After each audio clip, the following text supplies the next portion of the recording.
What if the biggest battle you ever fight isn't in a war zone, but inside your own mind? Mason Taylor thought he left the horrors behind when he returned home from combat, but when he takes a night shift at a secret research facility deep in the Alaskan woods, he stumbles into a nightmare far beyond the battlefield. Twisted echoes, impossible rituals, and a darkness hungry for his soul. This is a story of survival, guilt, and the fight to reclaim your humanity when every ghost you've ever carried comes calling. Are you ready to step inside? They always say the woods in Alaska will either save your soul or swallow it whole. I used to think that was just some backwoods folklore, the kind of shit old-timers spit out over cheap whiskey in log cabins lit by flickering oil lamps. Turns out they were right. My name's Mason Taylor. I'm 28 years old, though sometimes I feel closer to 60. I used to be Sergeant Mason Taylor, 3rd Infantry Division, deployed twice to Afghanistan, once to Iraq. I came back with a Purple Heart, 3 gunshot scars, and a mind that wouldn't shut the fuck up at night. When I left the Army, I tried the whole normal life thing. Grocery store security gigs, private security at rundown malls where teenagers laughed at my limp. You know the drill. But no matter how many shifts I pulled, how many hours I stood guard outside liquor aisles or perfume counters, I was always broke. Always one bad check away from losing the last shithole apartment I could afford. Then there were the debts, medical bills from shrapnel injuries, late payments on a Dodge Ram I couldn't bear to let go. And there were the memories, those goddamn memories that stalked me in the dark like stray dogs, bearing yellow teeth and reeking of diesel and blood. So when I saw the ad looking for a night security guard at North Lake Biogen Research Center, something in me said yes, before my brain had time to say no. The pay? More than double what I'd ever seen on a check. The location? Deep in the Alaskan woods, 4 hours north of Anchorage, beyond any cell phone reception or paved road. Perfect. Because sometimes you want to disappear. Sometimes you want to be so far off the grid that even your nightmares can't find you. When I first pulled up to North Lake, I thought my GPS had fucked me over. The driveway was nothing more than a half-frozen dirt track, lined with towering spruce and black cottonwood that leaned in on me like old men with secrets. At the end of the track was a 3-story concrete fortress, gray and windowless, with a single flickering security light at the front entrance. A young woman in a white parka stepped out to greet me. Her name tag read K. Weller, Site Ops. She didn't smile, not even a twitch of the lip. Just nodded like she'd been expecting me for years. "Mr. Taylor," she said, her voice low and clipped. "Thank you for making the drive. Please, come in. You'll want to start orientation immediately. Your shift begins at dusk." Her eyes, sharp, restless. The kind you see in soldiers before a night raid. Inside, the place smelled like bleach and something else I couldn't quite place. Ozone? Metal? The corridors stretched too long, too narrow, with fluorescent lights that hummed and sputtered. I followed Weller past rows of doors labeled with cryptic alphanumeric codes: B3, L7, S9. Each door had a tiny biometric scanner, each one buzzing softly like a sleeping insect. We reached a small, sterile break room with a vending machine, a coffee pot that looked older than me, and a stack of faded manuals on a plastic table. She handed me a clipboard with a thick stack of forms and a pen already uncapped. "Sign these," she ordered. "Non-disclosure, liability waiver, psychological fitness acknowledgement, you know the drill." I glanced through them. Half the words were in dense legalese. The other half might as well have been in Latin. Didn't matter. I signed. She set down a battered manila folder labeled Night Protocols, Level 3 Clearance, in bold red ink. Her hand lingered on it for a moment. "Read this only when your first shift begins," she said. "Until then, don't open it. That's an order." Her eyes softened for a fraction of a second, then hardened again. "Most people last a week," she added. "Some less, but I hear you're resilient." Resilient? That's what they call people who survive shit that should have killed them. Resilient. Like it's a badge of honor. I stuffed the folder into my backpack and followed her to a tiny bunk room in the basement. There was a steel bed frame, a gray wool blanket, and a single metal locker bolted to the floor. I sat on the edge of the bed after she left, listening to the facility creak and settle, the way old military outposts did in the desert nights. My hand went to my thigh, tracing the scar tissue where a piece of IED had kissed bone. I didn't sleep. I just laid there, eyes open, counting heartbeats and shadows crawling across the ceiling.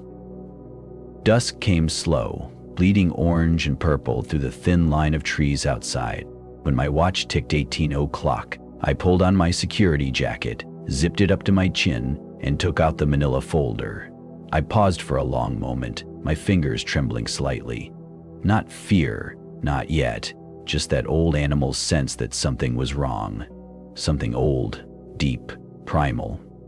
I opened the folder. Page 1, Night Protocols for North Lake Biogen Research Center, Tier 3. A list of instructions typed in all caps mechanical font. Do not leave the security office between 7 o'clock p.m. and 6 o'clock IEM unless responding to Protocol Echo. If the red hallway lights flash twice, do not approach. Remain seated. Recite the oath of containment aloud. If you hear your name whispered through the speakers, do not reply. If you receive a supply request labeled for patient 0, process it immediately and deliver via pneumatic tube. Check cell B13 every hour on the hour. If the bed is occupied, record vitals manually in the green logbook. Do not use electronic systems. If you see a figure without a face on camera 7, initiate lockdown of Sector D immediately. Do not attempt contact. If your reflection moves independently from you, face away and keep eyes closed until it stops. If a staff member you do not recognize requests entry, ask them to recite the last line of the containment oath. If they cannot, deny entry. If the intercom plays the Battle Hymn of the Republic after midnight, arm yourself. Proceed to Sub-Level 3 and await further instruction. Under no circumstances should you open door 13 unless you have received explicit written clearance from Director Volkov. The rest of the pages were filled with more directives, cryptic diagrams, and a series of signatures, each one shakier than the last. I laughed. I had to. A dry, rasping laugh that echoed too loud in the empty room. Some twisted hazing ritual, I told myself. Some inside joke among paranoid scientists to mess with a new guy. But beneath the laugh, that animal part of my brain was already screaming. That same part that told me when to drop to the dirt seconds before an incoming mortar, or when a local vendor in Kandahar was about to pull a hidden blade. That old gut voice, the one that had saved me more than once, and it was telling me this place wasn't right. I closed the folder and sat back, the cheap vinyl chair groaning under my weight. Outside, the wind howled low, carrying with it the scent of pine and something else, something sweet, coppery, like blood left too long in the sun. The overhead speakers crackled, then died. I caught my reflection in the dusty glass door. My eyes looked hollow, tired, yet strangely alive in a way they hadn't since I left the war. Tonight wasn't just another night shift. This was a new battlefield, a war with no uniforms, no flags, no medals. Just me, the dark, and a list of rules that might as well have been a confession. And though I didn't know it then, I had already crossed the line. There was no going back. I thought the nightmares I carried back from the desert had already taught me how to separate fear from instinct. That was a lie I told myself every night. That night, as the clock on the security office wall clicked past 7 o'clock p.m., my old war wounds prickled like fresh barbed wire under my skin. I stood up, folder in hand, scanning the words again and again, until they bled into each other like cheap ink in the rain. I heard the main entrance hiss open. I turned sharply, half expecting to see Weller again, but it was a man this time, pale, gaunt. His security badge read, Dr. Roman Volkov, Director. His lab coat looked crisp, too crisp, as if it had never actually been worn before tonight. His eyes, an icy blue that didn't blink enough, locked onto mine. Mason Taylor, he drawled, his voice as smooth as oil on cold water. I trust you've reviewed the protocols? I tried to mask the tremor in my voice. Yeah? Are these for real? Or is this some sick joke? Dr. Volkov's lips curled slightly, a smile technically, but no warmth behind it. They are as real as the marrow in your bones, Mr. Taylor. And twice as important, You will follow them. Every letter, every pause, every breath. My throat went dry. He stepped closer. Too close. I smelled formaldehyde and something else beneath it. Raw earth, the copper tang of iron. People before you have failed, he continued. Failure here is not measured in reprimands or paycheck deductions. It is measured in lives, yours included. I swallowed hard. Volkov pulled a slim black keycard from his coat pocket and placed it on the table between us. It felt like he was setting down a loaded gun. This is your access. You are the night. You are the first and last line. Everything that happens in this building from dusk until dawn is yours to carry. His gaze flicked to the manila folder. I see you've already broken the seal, he said, tilting his head. Good. You are now bound by it, legally, ethically, and spiritually. Spiritually. That word stuck in my head like a bullet fragment lodged too deep to extract. He turned abruptly, heading for the door. Before stepping out, he paused. Remember, Mason, when the music plays, don't run toward it. Run away. He left without another word, the door clicking shut behind him with a metallic finality that made my stomach twist. I stared at the keycard on the table. The overhead lights buzzed. My reflection in the dark glass caught my eye again. Tired eyes, jaw clenched too tight, the faintest tremor in my right hand. I pocketed the card and exhaled sharply, trying to steady myself. My first official patrol started then. The hallway stretched long and narrow, fluorescent lights humming above, each flickering like it had its own heartbeat. I scanned each door as I passed. B3, L7, S9. My mind repeated them like a mantra, even though I didn't know why. At the end of the corridor, I found a steel door marked Cell B13. The first rule echoed in my head. Check every hour on the hour, record manually, never electronically. I swiped the card, a green light blinked, and the door hissed open just enough for me to squeeze inside. The cell was stark. A single cot with a thin mattress, a steel sink, a toilet bolted to the wall. The smell of antiseptic hung heavy in the air, but it was the figure on the bed that froze me in place. A man, or what used to be a man, lay perfectly still under a thin gray blanket. His skin looked translucent, almost shimmering under the flickering light. Even from across the room, I saw the veins spiderwebbed across his forehead, throbbing like tiny dark rivers. My heart hammered in my ears. I forced my feet to move. I grabbed the battered green logbook from the small table by the door and flipped it open. Dozens of entries, all handwritten.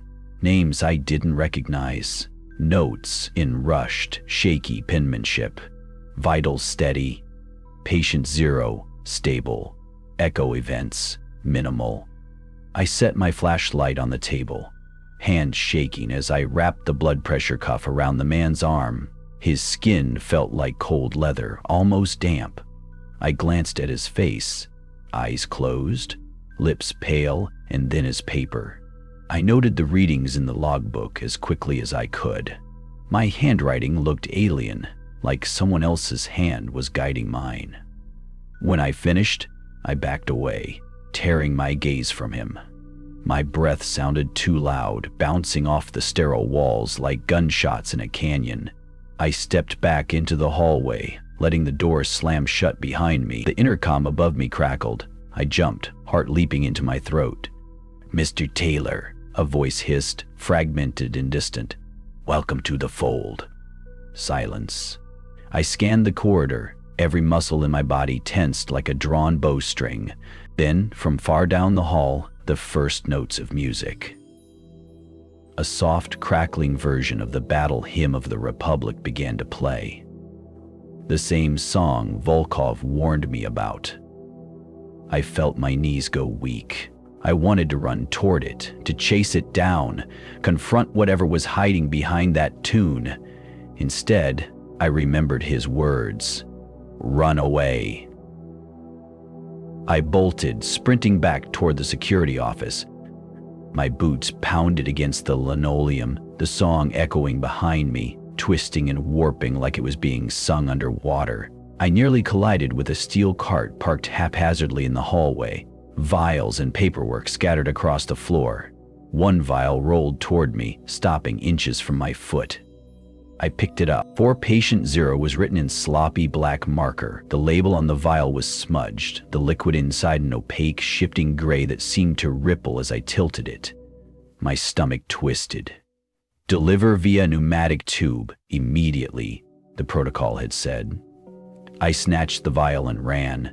Back in the security office, I found the pneumatic tube system, a stainless steel contraption that looked like it belonged in a 1960s sci-fi set. I fumbled with the chamber, nearly dropping the vial twice. When it finally locked into place, I slammed my palm on the send button. A loud whoosh, the vial disappeared, swallowed into the building's veins. I leaned against the wall, sliding down to the cold tile floor, heart pounding so hard I could taste blood in the back of my throat. Somewhere beyond the walls, the music stopped abruptly. Silence flooded the corridors.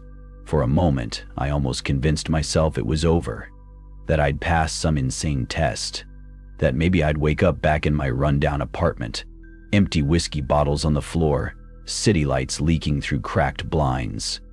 But then the intercom crackled again. "Good," the voice hissed, deeper this time. "You are learning." I squeezed my eyes shut, pressing my palms against my temples. My mind felt like a radio tuned to a dead station, static clawing at the edges. In that moment, one thought rose above all the noise, clear and cold and sharp as a blade. This was no job. This was a war without bullets, without borders, a war I never signed up for.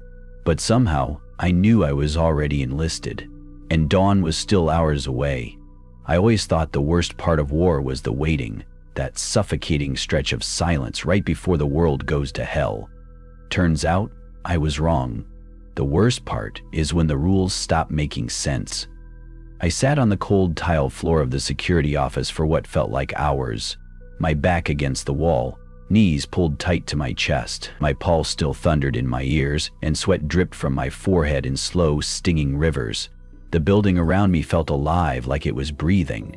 I could hear faint pops and creaks in the walls, like knuckles cracking in the dark. The overhead lights flickered, casting weird, jittery shadows that crawled up and down the hallway like insects.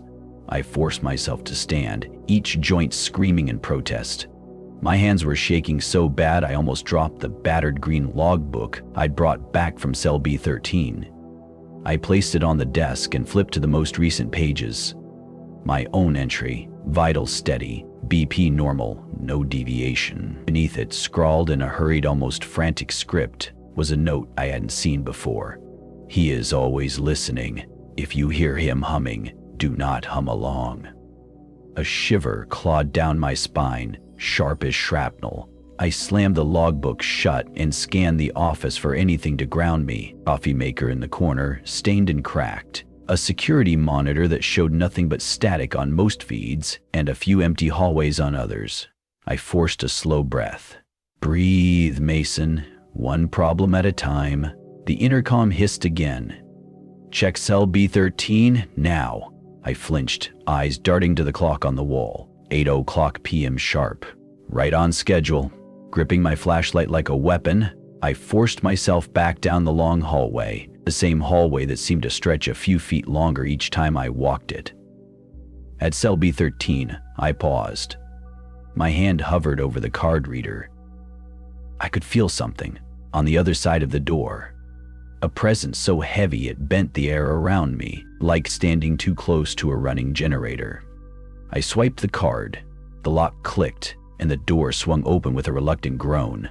The figure on the cot was sitting up this time. I froze in the doorway, my breath catching in my throat. His head turned slowly, joints popping audibly in the silent room.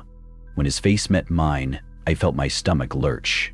His eyes were black voids, glossy and empty, sucking in the weak fluorescent light and spitting out nothing. His skin looked like it had been soaked in brine, bloated and waxy.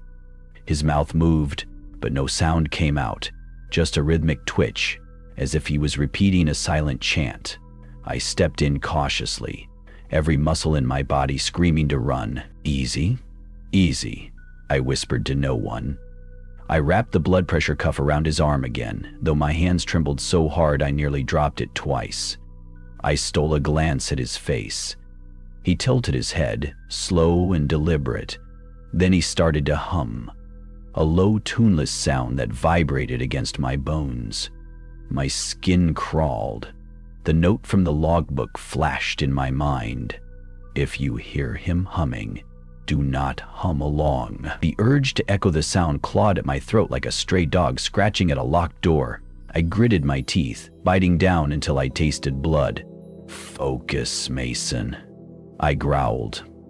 I finished recording his vitals as fast as possible. BP steady, pulse slow, oxygen unmeasurable. I scrawled it all down in the logbook, not daring to look up. When I finally stepped back, he stopped humming. Silence rushed in like a tide. His head turned one last time, snapping sharply like a marionette. Then he lay back down, still as a corpse. I stumbled out, slamming the door shut behind me. My breath burst out in ragged, shallow gasps. As I staggered back to the security office, I noticed something on the floor, a small envelope, yellowed and brittle, tucked halfway under a loose tile. I bent down, pried it free. On the front, in heavy black marker, "Read only if you're ready to see." My thumb hesitated on the flap. Then I tore it open. Inside was a single page, typed in that same mechanical, sterile font. Duacnal Night Persido, PTR 303.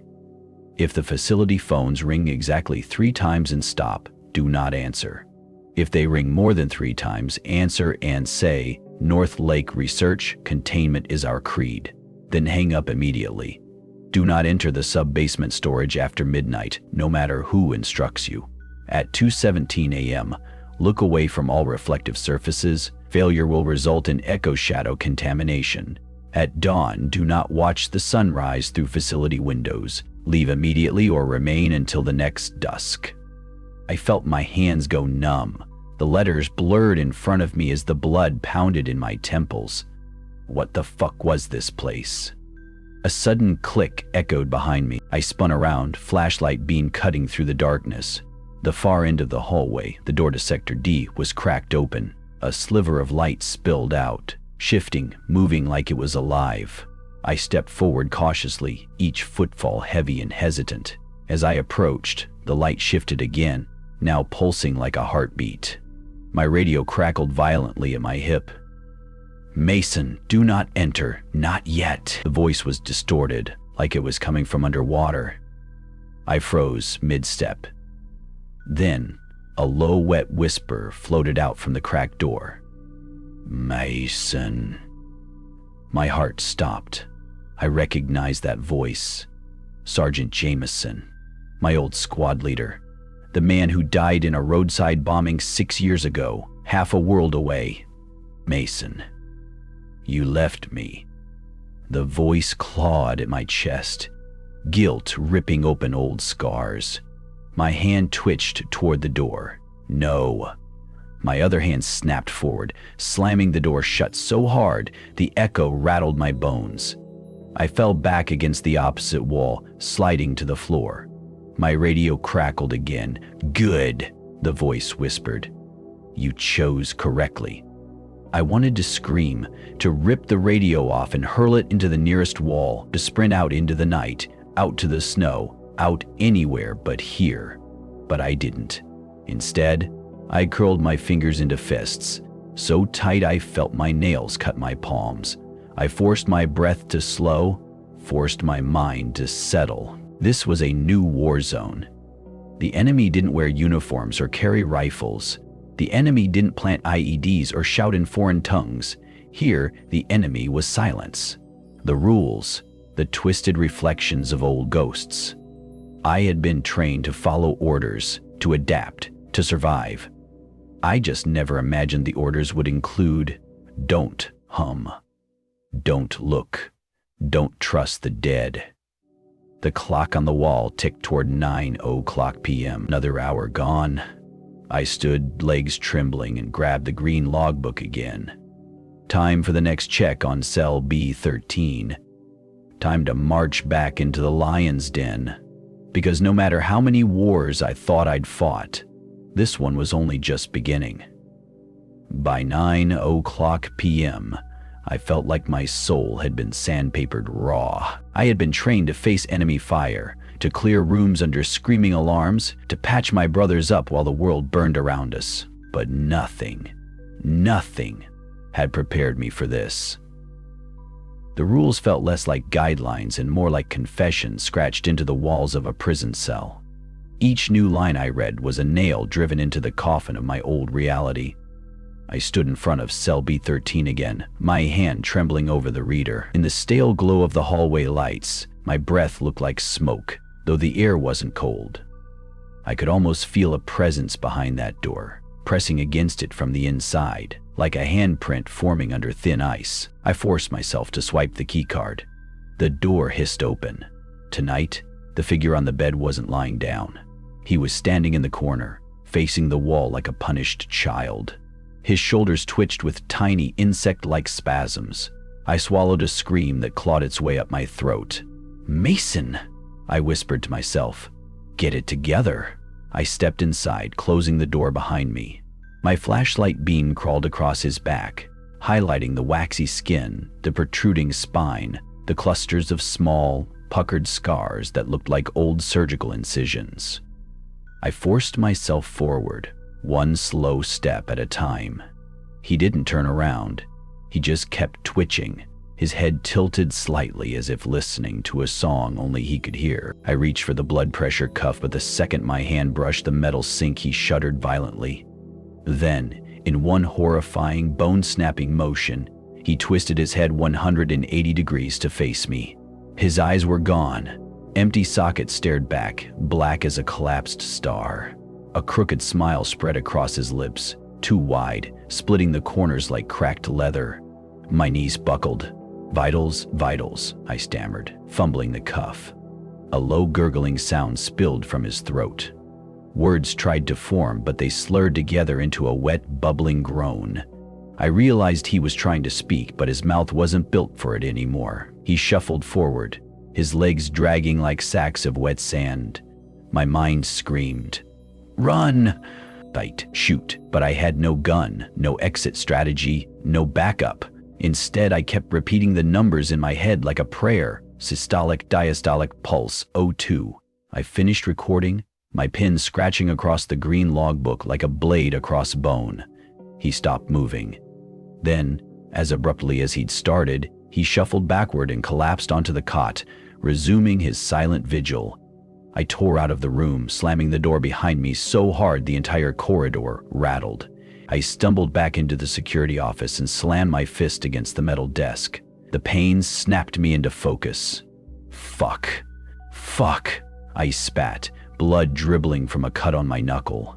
My reflection in the black monitor screens looked alien, wild-eyed, sweat-soaked, jaw clenched like I was chewing nails. I sank into the chair and pressed the logbook to my forehead. My breath shuddered out in ragged waves. Then the overhead lights blinked once, twice. They stayed on. I scanned the room. The walls seemed to bend inward for a moment, as if the building itself was holding its breath. Then I heard it. A tap, tap, tap at the glass security window beside me. I whipped around so hard I nearly fell from the chair. Outside, in the hallway, stood a man in a lab coat. His head tilted forward so the overhead lights only illuminated the lower half of his face.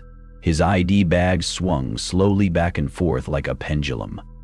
I couldn't see his eyes, but his mouth was curved in a sharp, unnatural grin. He raised one hand and tapped the glass again with a single bony knuckle. I remembered the rule. If a staff member you don't recognize requests entry, ask them to recite the last line of the containment oath. I stood, my voice cracking. "Recite the last line of the containment oath." The figure paused. Then he started to laugh, a dry, papery wheeze, like wind scraping through hollow logs. He pressed his forehead against the glass. I could see the outline of his eye sockets now. Empty, hollow, echoing the patience. My stomach flipped. Suddenly his hand smashed against the window, fingers splayed. The skin split open across the palm, revealing writhing black tendrils inside. I stumbled backward, nearly knocking over the metal chair. The figure's head snapped up, revealing his full face. No eyes, no nose, just smooth, pale skin stretched tight as parchment. The lights flickered violently. He began pounding the glass with both fists, each impact sending deep, echoing booms through the room. Tiny cracks began to bloom across the pane like frost in winter. I fumbled for the lockdown switch under the desk. My fingers slipped on the blood from my knuckle. One more slam. The cracks spidered across the glass, forming a black web. I slammed the switch. A mechanical groan reverberated through the building as steel shutters slammed down over every door and window. The security glass slid into place in front of the cracking pane with a shriek of metal. I fell to my knees, gasping.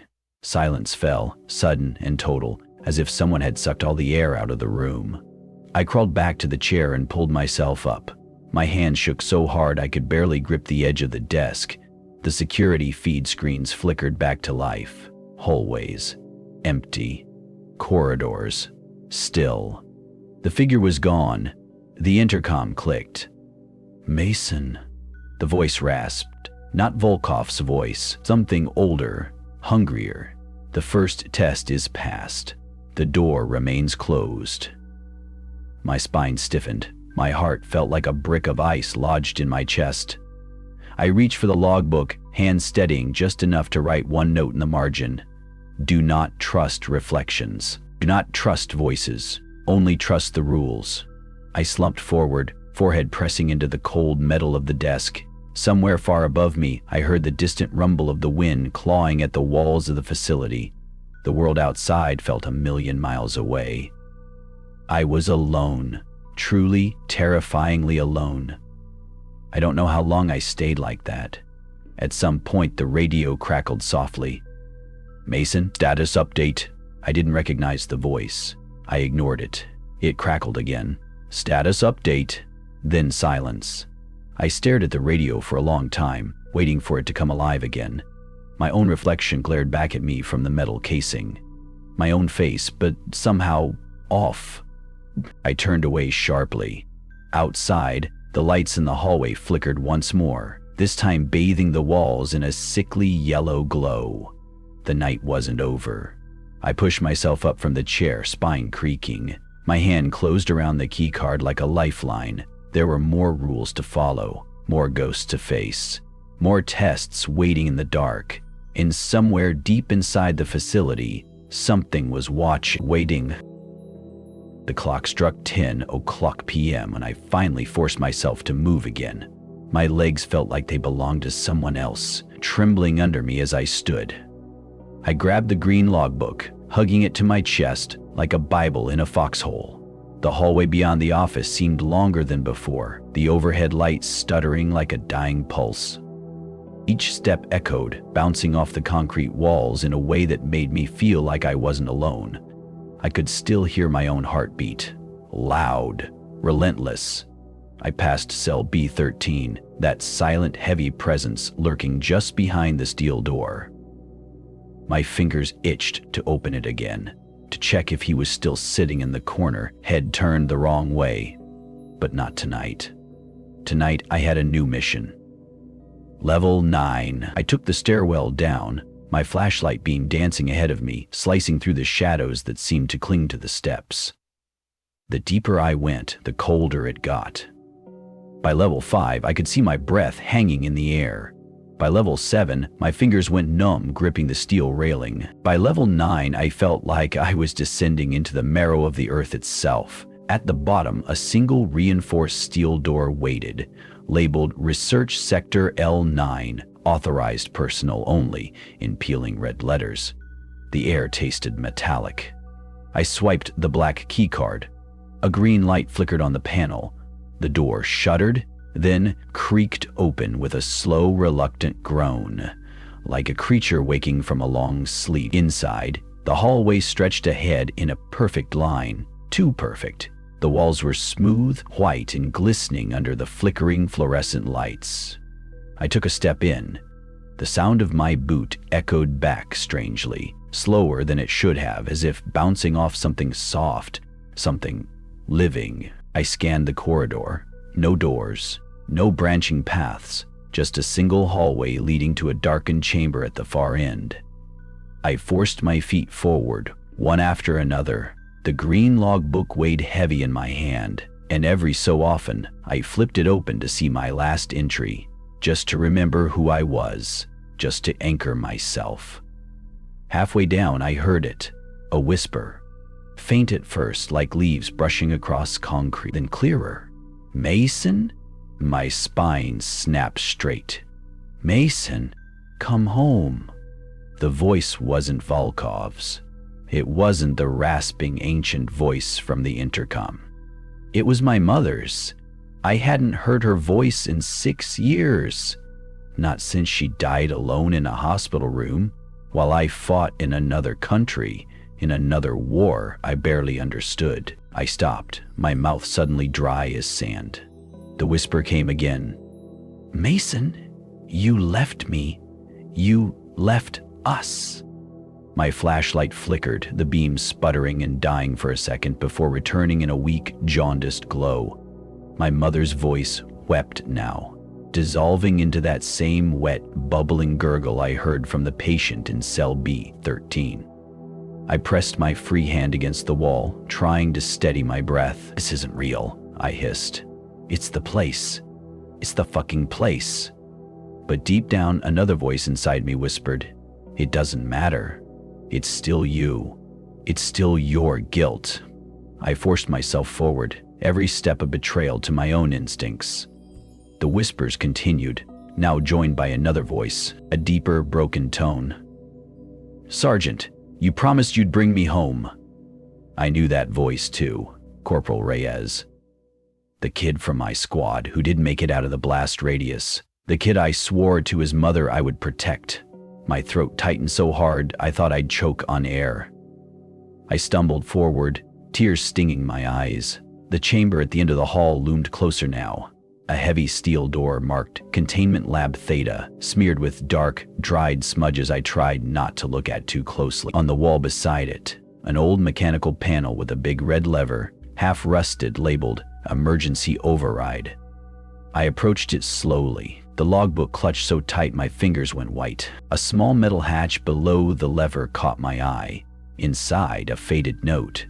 In case of breach, insert personal record. I opened it with shaking hands. The hatch was lined with a thin pulsing membrane, like a living mouth waiting to swallow whatever I offered. My eyes darted back to the logbook. My logbook. My name, my writing, my entries. My record of survival. I realized what it wanted. I flipped to the last page and scrawled a final line with trembling fingers. I am Mason Taylor. I am here. I accept. I tore the page free. The whispers behind me grew louder, now screaming, overlapping in a torrent of grief and accusation. I shoved the page into the hatch. The membrane twitched, then sucked it inside with a wet, slurping sound. The chamber door shuddered. The overhead lights dimmed. A thick, bass-heavy rumble shook the entire corridor. Dust rained down from the ceiling and the walls seemed to pulse, as if they were alive. Then silence. I fell to my knees, breathing so hard my ribs felt like they'd crack. For a long moment, nothing happened. Then the lever clicked, shifted downward on its own. A hiss, high-pitched, angry, filled the hallway as the heavy door creaked open an inch. From the dark slit beyond, a dense, black vapor began to roll out, snaking across the floor like a living shadow. I crawled backward, my palms scraping on the rough concrete. The black mass quivered, then stopped. A single glimmering shape formed inside it, a reflective sphere the size of a human heart, pulsing with a sickly red glow. It hovered forward, floating in that black haze, stopping just in front of me. I felt my body freeze. Then, as if guided by some invisible force, I reached out.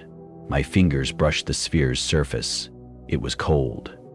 Painfully, impossibly cold. A pulse shot up my arm, straight into my skull. In an instant, images flooded my mind, memories that weren't mine. Faces I didn't know, voices screaming in languages I'd never heard. shadows devouring whole cities, skies splitting open with crimson lightning, a tidal wave of horror, ancient and infinite. I pulled my hand back with a strangled cry. The sphere vanished in a flash, sucked back into the darkness behind the chamber door. The black vapor slithered after it, leaving the corridor empty again. I collapsed onto my side, body convulsing. Through the haze, I heard the facility speakers crackle to life. "Mason," the voice said, calm, cold. "Level 9 status, stable. Proceed to next task." I lay there, shaking, staring at the concrete ceiling. The corridor felt wider now. Emptier. Like something vital had been torn out of it. Or maybe out of me. I forced myself up, every joint screaming. My hands were empty now. The logbook was gone. I looked at my reflection in a shattered piece of overhead light cover on the floor. For a second, I didn't recognize the face staring back. Then I did. Mason Taylor. Still here. But I wasn't sure for how much longer. My legs felt like they were made of wet cement as I staggered back up from level 9. Each step up the stairwell echoed with a hollow clang, like someone was following me just out of sight, matching my rhythm perfectly. Every so often I'd whip around with my flashlight, expecting to see a shape, a flicker, anything, but there was nothing. Just me, and the walls that felt like they were inching closer with each breath. When I finally reached the security office, I slammed the door shut and collapsed against it. I could taste bile at the back of my throat, my head throbbing with the aftershock of those alien visions, cities dissolving into shadow, skies screaming with red lightning. I could still feel the cold of that sphere buried deep inside my bones. I stumbled to the small metal sink in the corner and splashed water on my face. The water tasted like rust and antiseptic. I looked up at the cracked mirror above the sink. My reflection lagged half a second behind me. My breath caught in my chest. I waited. It finally matched me, moving in perfect sync again. I let out a shaky laugh that sounded more like a sob. Then the phone rang. A harsh, shrill tone that cut through the room like a scalpel. Once, twice, 3 times. Then it stopped. I froze. My heart dropped straight to my boots. If it rings exactly 3 times and stops, do not answer. My hand hovered over the receiver anyway. My mind whispered to me, maybe it's Volkov. Maybe it's someone real. Maybe it's help. But my gut, that old battered survival instinct honed in firefights and desert sand, screamed no. I backed away, my hands trembling at my sides. The phone went silent. A minute passed. Then another. Just when I thought it was over, it rang again. Once, twice, 3 times, 4, 5. If it rings more than 3 times, answer and say, Northlake Research. Containment is our creed. Then hang up immediately. I snatched the phone, pressed it to my ear. Northlake Research, I rasped, my voice cracked and raw. Containment is our creed. A long, wet exhale on the other end. Then a voice. Mason?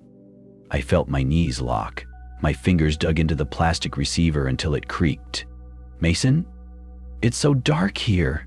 Why did you leave us, Reyes again? Or what was left of him? A distorted chorus joined him.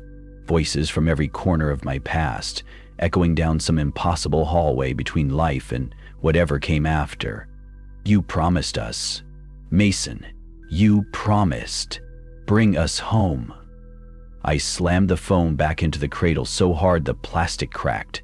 The intercom speakers above crackled to life. A new voice this time. Calm, cold. Proceed to Sector D. Deliver the requested sample. My gaze snapped to the pneumatic tube system in the corner. A new canister had arrived while I was gone. Small, sealed, with a bright red biohazard symbol across it. I grabbed it, feeling its unnatural weight. Inside, something sloshed slowly, heavier than liquid, thicker than blood. I forced myself to breathe. My mind raced through the protocols, process the sample, deliver it via pneumatic tube, but the note on the side of the canister stopped me cold. 4 cell B13, a single line beneath it, scrawled in a rushed, jagged hand. Inject directly, do not record. I wanted to vomit. My entire body rebelled at the thought of going back into that room, facing those empty sockets, that too-wide smile. But orders were orders. And here, orders weren't just survival. They were reality itself. I stepped out into the hallway again. The lights flickered erratically, casting long, jerky shadows that stretched and clawed at the walls. As I passed the security glass window, I caught a glimpse of my reflection, or what should have been my reflection, but instead, I saw him, Reyes. His face sunken, half his jaw missing, skin charred and peeling. He stood there on the other side of the glass, one hand pressed flat against it, the other raised in a mock salute. I looked away and kept walking, each step an act of pure defiance against every instinct in my body. At cell B13, I paused. My hand hovered over the card reader. My breath came in shallow gasps. "Don't think, just move," I muttered. I swiped the card. The door slid open. He was sitting on the cot, facing me this time, head tilted slightly, his sockets tracking me as I stepped inside. My knees nearly buckled. His mouth split into that horrific grin, slow and deliberate, as if savoring each inch of tearing flesh. I raised the canister. He reached out one trembling skeletal hand. I forced myself closer. I unscrewed the cap, revealing a thick, red-black serum that writhed inside the glass like a living thing. He extended his arm obediently, the skin pocked and translucent, veins pulsing with something too dark to be blood. I slid the needle in. As I pushed the plunger, he let out a guttural moan that echoed in my skull like a bomb blast. His body convulsed, spasming so violently the cot screeched across the floor. His head snapped back, cracking against the wall. His empty sockets flared bright red for an instant, like dying stars, before going black again. Then he went still. I pulled the needle out with shaking hands, dropped it to the floor, and stumbled back. The patient slowly lowered his head, his face slackening back into that impossible neutrality. He looked satisfied. He looked at me, and then, in a voice that sounded impossibly human, he whispered, "Thank you, Mason." I turned and bolted, slamming the door so hard the walls shuddered. I sprinted down the hallway, boots pounding in a frenzied rhythm that echoed my hammering heart. Back in the office, I threw myself into the chair and stared at my hands. They shook so badly I thought they might fly off my wrists. The phone rang again, once, twice, 3 times, 4, 5. I didn't wait. I grabbed it. "Northlake Research," I croaked. "Containment is our creed." This time, only silence answered. Then, a quiet, almost childlike giggle. A giggle that rose and rose, warping into a high-pitched shriek that made my ears bleed. I slammed the receiver down and curled in on myself, pressing my palms to my ears, trying to push the sound out of my skull. When I finally dared to look up, the office lights flickered again. On the monitor, every hallway camera was black except one. Sector D. The door stood wide open. Something moved inside. Slow, deliberate, waiting for me. I felt the last threads of my sanity fray, but my hand still reached for the key card. Because no matter how many voices screamed in my head, no matter how many times the rules tried to kill me, I was still Mason Taylor, and I was still alive. For now. I stared at the monitor, Sector D. The door was open like a wound. Beyond it, something shifted. Slow, deliberate, almost playful. It moved just out of frame, teasing me. My thumb rubbed the edge of the keycard until the skin felt raw. My heart was pounding so hard I thought my ribs would snap. "You don't have to go in there," some small voice inside me whispered. But another voice, the old one, the same one that kept me alive in dust storms and ambushes, roared back, "You either move or you die sitting still." I stood, legs quivering like wet branches. The hallway leading to Sector D felt different tonight.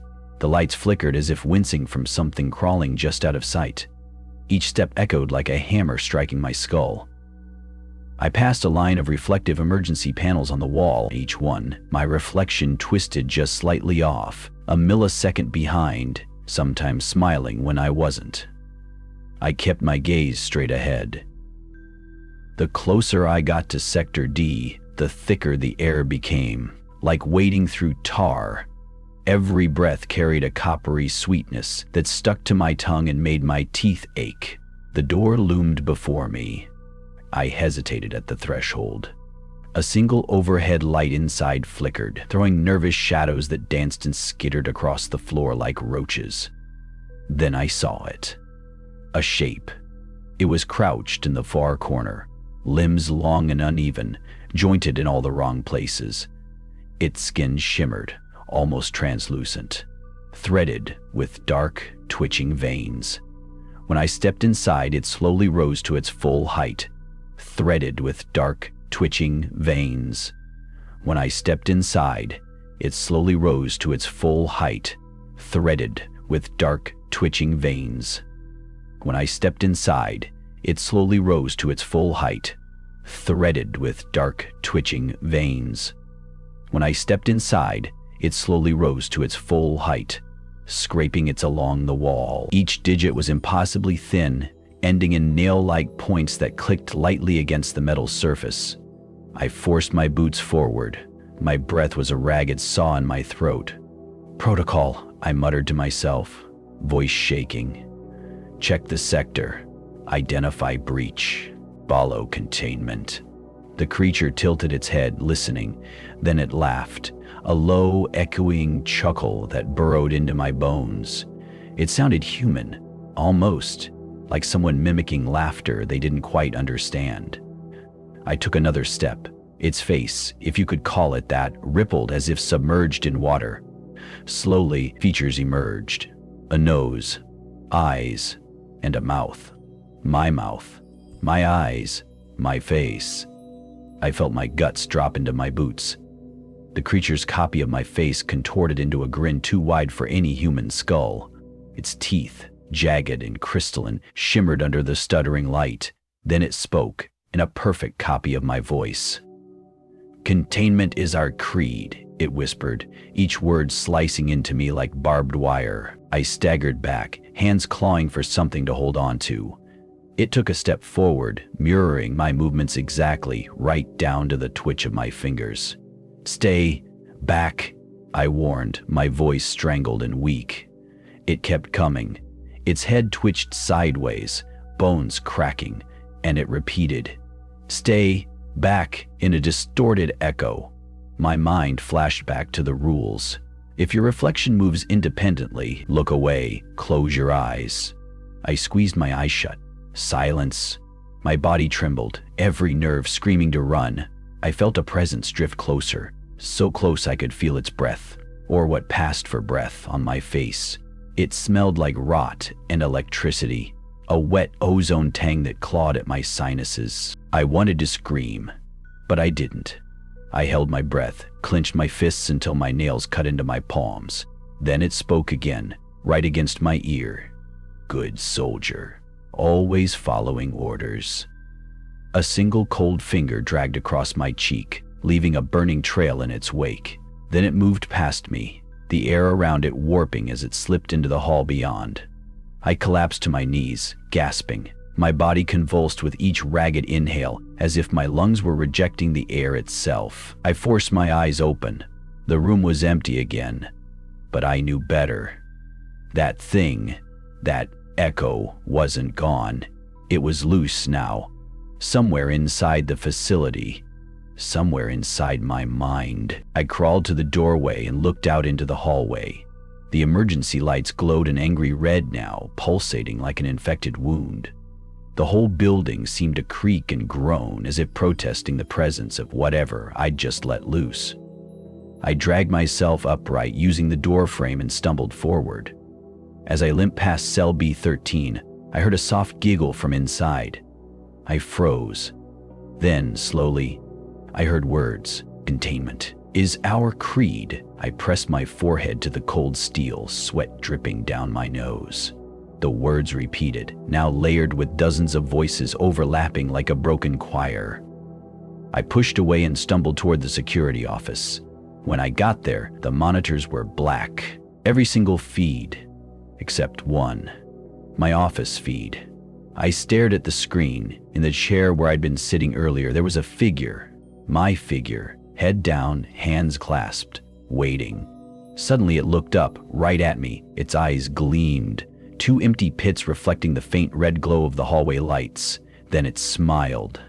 I felt bile rise into my mouth. I staggered backward into the hall so hard my teeth rattled. The radio crackled at my hip. "Mason, you let it in."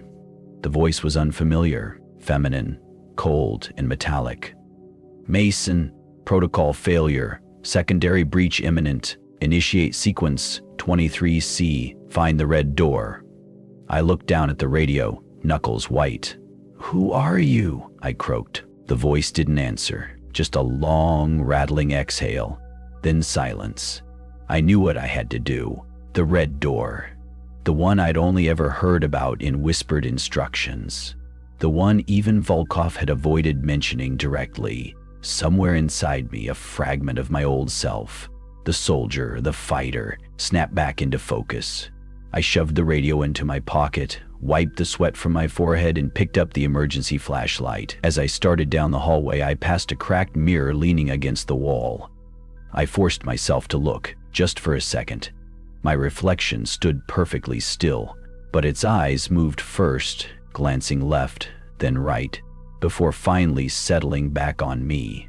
Then, impossibly, it mouthed the words, "Don't look back." I turned away, forcing my legs to move. Ahead of me, the hallway stretched into darkness, illuminated only by the angry pulse of the red emergency lights. I gripped the key card in one hand like a weapon and kept moving, because whatever waited behind that red door was my only chance now, and whatever I'd unleashed tonight, it wasn't done with me yet. The hallway felt like a throat, narrow and choking, the red lights pulsing like a heartbeat about to fail. I moved forward, one shaking step at a time. Each footfall echoed behind me, and sometimes I thought I heard an extra set of steps, just half a beat behind. I kept going, because stopping wasn't an option anymore. At the far end of the hallway, I found a door I'd never noticed before. It was nondescript at first glance, matte gray, same as the others, but splashed across its surface in deep, almost dried black red was a single handprint. Fingers splayed, as if someone had tried to claw their way out or in. Above it, barely visible under layers of grime, were the words, "Archive Room, Level 0, Authorized, Personal Only." I scanned my keycard. A green light flickered once, twice, then turned solid. The door creaked open, exhaling a foul, metallic breath that stung my nose and eyes. Inside, the room was cramped and low-ceilinged, lined wall-to-wall with filing cabinets, some of them barely held together by rust and ancient tape. A single flickering bulb hung from the center of the ceiling, casting jagged shadows that seemed to twitch every time I blinked. I stepped in, careful to keep my back to the wall. Rows of file drawers gaped open like broken jaws, their contents spilling onto the floor. Old medical records, faded photos, yellowed incident reports. I ran my flashlight over a drawer labeled "Red Files." I hesitated. Then I pulled it open. Inside, I found a single manila folder, its edges charred and warped from heat. Across the front, in bold black marker, 1971 incident, Level 9 breach. My fingers went numb. I pulled it out, hands trembling. I flipped it open, scanning the pages under the shaking beam of my flashlight. 1971 incident report. Confidential. Subject: Patient 0, codename Echo Host. Event: unauthorized experiment involving dimensional rift manipulation initiated by Roman Volkov. Outcome: catastrophic breach of biological and metaphysical containment protocols. Casualties: 43 personnel confirmed dead, 19 missing, presumed assimilated. Containment response: Initiate Protocol 23C. Designate on-site human anchor. Reinforce with recursive oaths and daily blood rites. My throat closed. Human anchor. I read further, scanning a series of frantic handwritten notes stapled to the last page. We couldn't close the breach in time. Volkov insisted the entity could be controlled. He lied. We used a volunteer, a young private from the security team. We thought we were saving everyone. We were wrong. It took his mind first, then his shape. Then it began to hunger for more. The protocols weren't designed to protect us, they were designed to feed it, to keep it interested in the game. I stumbled backward, the file slipping from my fingers and hitting the floor with a dull slap. I braced myself against a filing cabinet, bile rising in my throat. Volkov. He was still here, still running this nightmare after all these decades. My mind reeled. The voices, the patient, the reflections, they were all pieces of the same puzzle, a puzzle designed to trap and break me. I bent down, forcing myself to grab the folder again. Tucked into the back was a photo. I held it under the flashlight, my breath hitching. It showed a young man in a security uniform, standing proudly next to an older man I recognized immediately. Volkov. The young man's name tag read PVT. Jameson. My old squad leader. My stomach twisted so hard I thought I'd collapse. Jameson had never really died in Afghanistan. He had been here, used, broken, transformed into something else. The photo fell from my hand, drifting like an autumn leaf to the dusty floor. A static crackle ripped through the room. I turned, heart in my mouth. On the far wall, a small, ancient television screen, one of those boxy gray monitors that looked like they belonged in a Cold War bunker, flickered to life. A grainy video feed sputtered onto the screen. I saw the narrow hallway outside the archive room. Then, slowly, a figure entered the frame. It moved awkwardly, each step a jerk, like a puppet tugged by an impatient hand. It paused directly in front of the archive room door. Even through the grainy feed, I saw its head slowly tilt, as if it sensed me watching. Then it raised its face to the camera. My face, or at least a grotesque echo of it, eyes too large, mouth split in an obscene grin that reached up to where its ears should be. It raised one hand and pressed its palm to the camera lens. The monitor crackled again. A voice slithered through the static. "Mason, come back to us. You're so close now." My knees nearly buckled. The monitor flicked off, plunging the room into near darkness. I stood frozen, trying to hold on to whatever was left of myself. My fingers clamped around the folder again, knuckles bone white. Then I heard it. A slow, deliberate thump just beyond the archive door. Another, closer. I looked around the cramped room, desperate. My flashlight beam fell on a small service hatch near the floor, half hidden behind a stack of old tape reels. I lunged, clawing the reels away. The hatch was secured with a single rusted latch. I kicked it open, metal screaming in protest. Beyond it, a narrow crawl space stretched into the dark, cramped, filthy, but open. I didn't think, I just moved. I crawled forward, dragging the folder under me, my breaths ragged and shallow behind me. I heard the archive room door creak open. A heavy, wet sound slid across the floor. A low giggle. I pushed forward faster, scraping my elbows raw on the jagged concrete. The crawl space seemed endless, twisting and turning, the air growing colder and wetter with every foot. Finally, a faint glow appeared ahead, a maintenance panel lit by a single emergency bulb. I slammed my shoulder into it, bursting out into another hallway. I rolled onto my back, sucking in air like a drowning man. The folder clutched to my chest felt heavier than any weapon I'd ever carried. I forced myself up. My legs shook, but they held. Ahead, the hallway split. To the left, the red glow deepened, pulsing like a heartbeat. To the right, darkness so thick it looked solid. I turned left, toward the glow, because I knew now. The red door wasn't just an escape. It was the final confession. And I was ready to hear it. The red glow at the end of the hallway pulsed faster now, almost like it was syncing with my heartbeat. I pressed forward, the folder clutched to my chest, each step sending shocks of pain up my legs. My breath sawed in and out, my throat raw from the crawlspace dust and the acid churn of panic. The hallway felt alive. Every pipe in the walls creaked like bones settling in a coffin. Halfway down, I heard the whisper, "Mason?" I froze, my foot hovering midair. "Mason? Help me?" It was a woman's voice, soft, almost fragile. I turned slowly.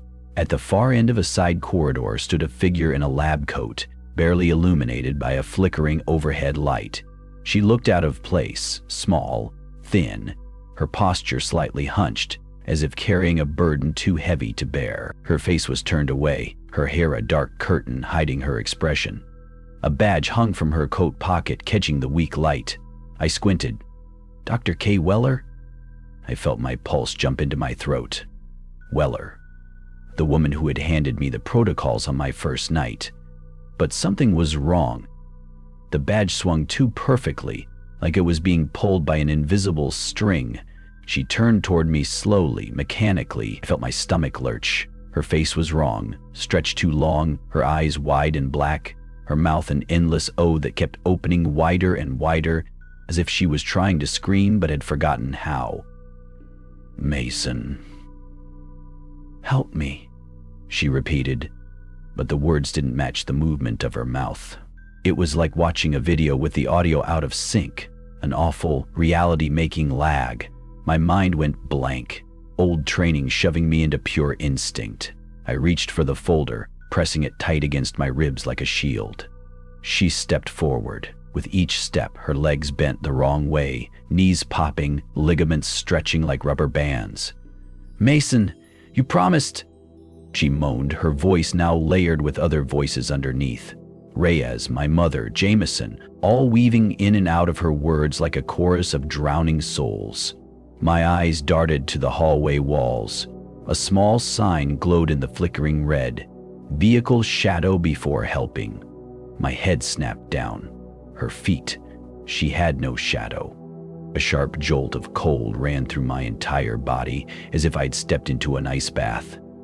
I took a step backward, nearly tripping over a loose tile. Her head snapped sideways at an impossible angle, her neck crackling like dry twigs. Then she lunged. I turned and ran. The hallway twisted, the red glow now spinning like an emergency siren, strobing my vision into disjointed flashes. Her footsteps pounded behind me, not quite human, a slap-drag rhythm that seemed to echo inside my skull. I dove around a corner, slamming into the wall hard enough to knock the air from my lungs. A storage room door sat ajar. I threw myself inside and kicked it shut, bracing my back against it. My chest heaved. My ears rang with the echo of her distorted screams somewhere out in the corridor. I flicked on my flashlight, its beam trembling in my shaking hands. The storage room smelled like ammonia and rust. Shelves lined the walls, stacked with biohazard suits, surgical trays, vials marked with symbols I didn't recognize. A single bulb overhead buzzed weakly, casting an uneven glow. My eyes darted around. In the far corner, a dusty mirror leaned against a crate. I looked at it. At first, I saw only my reflection. My face, pale and slick with sweat, eyes wild. Then it moved. Not me. It. My reflection raised a hand before I did. My stomach twisted, bile rising into my mouth. The reflection smiled, slow and deliberate, then pressed its finger to its lips. I spun away from it, breath ragged. I needed to move, needed to think. I pulled out the folder again, flipping through the pages with frantic urgency. One last note scribbled on the inside of the back cover in thin, shaking handwriting. Trust the seals. The entity feeds on empathy and guilt. Verification is your only weapon. Outside, I heard the distorted echo of her voice. "Mason, come back. Please, help me." Each word cut deeper, pulling at old wounds I thought I'd left on the other side of the world. I forced myself to my feet, stuffing the folder under my arm. I reached for a surgical tray, grabbing a long, thin scalpel. My fingers wrapped around it so tight my knuckles turned white. I braced myself against the door. My heartbeat roared in my ears. Move or die, soldier. I threw the door open. The hallway outside was empty at first. Then she appeared from the far end, limbs jerking, head twitching violently side to side. I stepped forward, flashlight held in one hand, scalpel in the other. As I closed the distance, she froze. Her head snapped to me, the cavernous mouth splitting impossibly wide. I took one more step. The overhead lights flickered violently, almost as if the building itself was screaming in protest. I raised the flashlight, angling it down to her feet. No shadow. My grip on the scalpel tightened. I lunged. She let out an inhuman shriek that shattered the bulbs overhead, showering us both in glass shards. I drove the scalpel forward, straight into the center of her chest. Her body seized violently, her limbs flailing like a puppet with its strings cut. A black, viscous liquid burst from the wound, splattering my face and chest with burning heat. She collapsed onto the floor, the black ichor pooling around her, hissing and steaming as it ate into the tile. I stumbled backward, wiping my face with a shaking hand. Her body convulsed one last time, then went still. The hallway went silent again, save for my ragged breathing.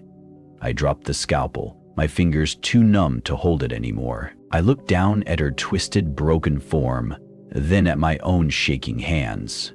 The radio at my hip crackled. Mason? Status. A voice droned. I didn't answer. I turned back toward the red glow at the end of the hall. I started walking, one slow, deliberate step at a time, because I knew now this wasn't about saving anyone. This was about finishing it. My footsteps echoed down the hallway, each one ringing out like a gunshot in an abandoned cathedral. Behind me, the black ichor still sizzled on the tile where that twisted mockery of Weller had collapsed. The smell clung to my skin, sharp, chemical, like burned hair and copper. I didn't look back. I couldn't. The red glow at the end of the hallway grew brighter with every step, pulsing faster now, matching the racing beat of my heart. I turned a corner, and there it was. The door. A massive steel slab streaked with dried, rusty handprints and deep gouges like something had tried and failed to claw its way out. A single phrase had been carved across its surface in jagged, frantic strokes. "We are the Echo." I felt the words burrow under my skin like ticks, each letter vibrating against my bones. I pressed my forehead against the cold metal for a moment, fighting to steady my breath. Images from the folder flashed in my head. The 1971 breach, the human anchor, Jameson's face staring blankly into the camera.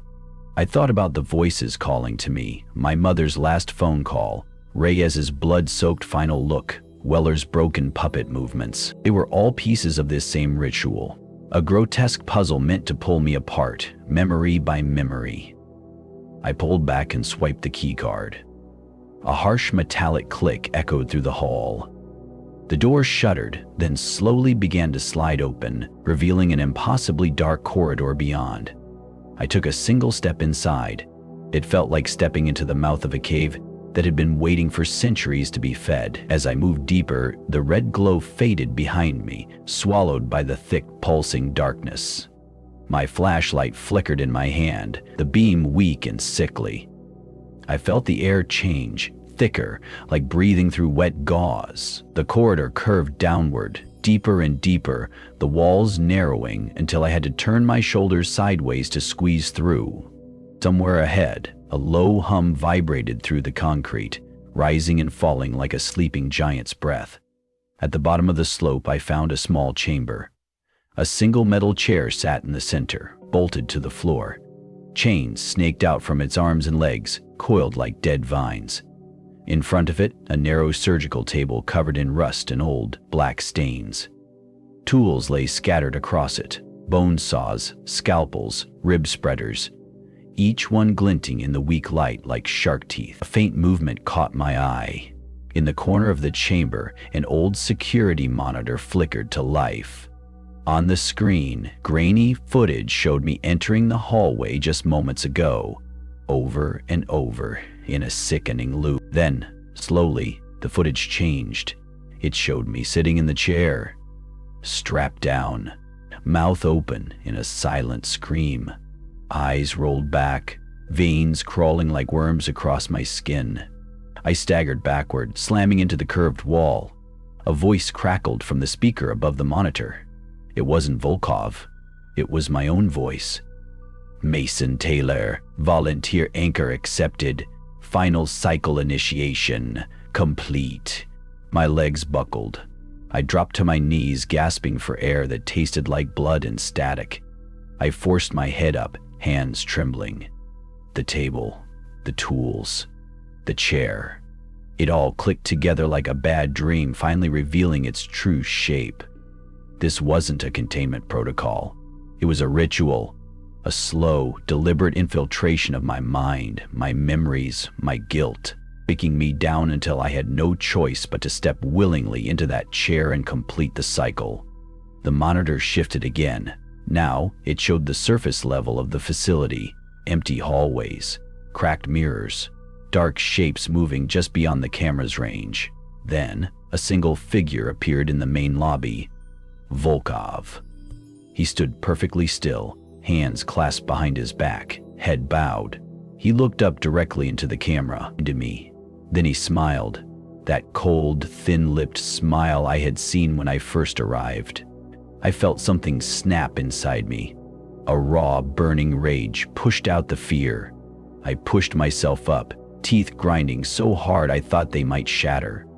I grabbed one of the bone saws from the table, its handle slick with old crusted gore. I held it tight, knuckles white, my pulse drumming like war drums in my ears. If this was a ritual, then maybe, just maybe, it needed me to be passive, to submit. Fuck that. I turned back to the corridor, charging up the slope, the saw raised like a bayonet. The darkness clawed at my face, trying to pull me back. I pressed forward, screaming into the echoing tunnel. When I burst back into the red-lit hallway, I nearly collapsed. My lungs were on fire. The metal saw felt heavier than a rifle after a night-long firefight. Ahead of me, the hallway shifted. Volkov stood at the far end now, his hands still behind his back, head still tilted in mock patience. He began to walk toward me, slow and precise. As he drew closer, I saw it. His eyes weren't human anymore. They glimmered with that same black void as Cell B13's patient. Veins pulsed at his temples, twitching like worms beneath the skin. He stopped a few feet from me, cocked his head. "Mason," he purred, "you are exactly where we needed you." I raised the saw, my arms trembling. He smiled wider. "The Echo loves you," he said. "It chose you long before you chose yourself." Something inside me, the last shred of the man I was before all this, screamed. I lunged. Volkov didn't flinch. As the saw connected, the hallway erupted into a maelstrom of red light and shrieking static. His body split like wet paper, spraying a torrent of black ichor that hissed and steamed against the floor. He fell backward, his head cracking against the concrete, eyes wide and empty. I staggered over him, breathing in ragged, animal gasps. Above me, the lights flickered, once, twice, then turned solid white. A sterile hospital white that stung my retinas. The radio at my hip crackled one final time. "Mason, final protocol. Red door awaits." I looked down at Volkov's twisted corpse, then toward the hallway where the red glow now flared brighter than ever, like a sunrise on the far end of the world. I gripped the saw tighter, teeth bared, and stepped forward. The red glow pulsed ahead of me, deep and hungry, as if the hallway itself had become a living artery. I stepped forward, boots slapping against the blood-slicked floor. Every breath burned, a mix of chemical rot and my own panic. My hand shook so badly I almost dropped the bone saw, now dripping with whatever had been inside Volkov. Behind me, his body lay twisted and hollow, like a deflated husk. I didn't dare look back. I pushed forward, toward the glow. The walls closed in, warping and twisting, as though I was walking inside the throat of some enormous creature. The overhead lights stuttered, splashing shadows that crawled and writhed at the edge of my vision. Then I saw it. A massive steel door, painted in uneven strokes of that same deep red ichor. The final seal. Below the words, a keypad blinked faintly, its screen smeared and cracked. I stared at it, my mind blank. Then I remembered the folder clutched to my chest. I flipped it open with shaking fingers. Pages torn, ink smudged with sweat and blood. On the last page, a handwritten line. Your name is the final key. Confess it fully. My pulse spiked. I turned to the keypad and slowly began typing. Mason Taylor. The keypad flickered, then a final prompt. Speak it aloud. My mouth went dry. I took a ragged breath and spoke into the dark. My name is Mason Taylor. My voice cracked on the last syllable, echoing off the warped walls like a dying animal's cry. The keypad beeped once, then went dark. A deep groan vibrated through the steel door. It began to slide open, releasing a blast of cold air that knocked me back a step.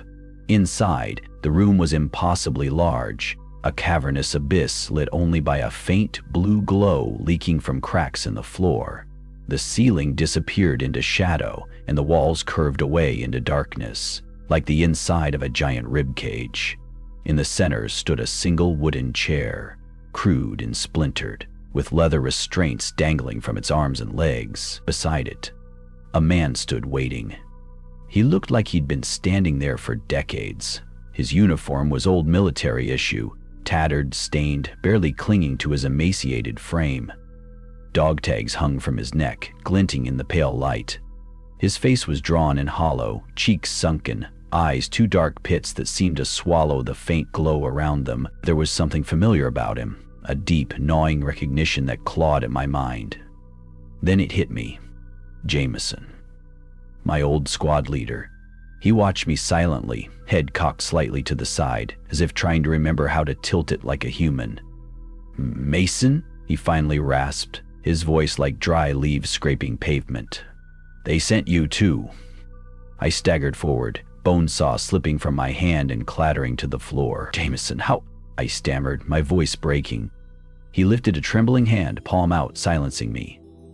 This place, it doesn't let us leave, he croaked. Not really. We become part of it. Echoes. His head twitched, a sudden violent jerk that cracked his neck at an unnatural angle. The chair, it's a seal, a gatekeeper. They need someone to sit, to hold the line, to keep the darkness inside. He took a staggering step closer, his eyes boring into mine. I tried. I sat, but I failed. It leaked through me, took my shape, became what's out there now. I felt my knees weaken.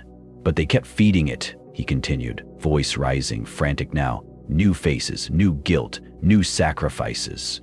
You were next from the start. You were always next. He lunged forward suddenly, grabbed my shoulders with a strength that belied his fragile frame.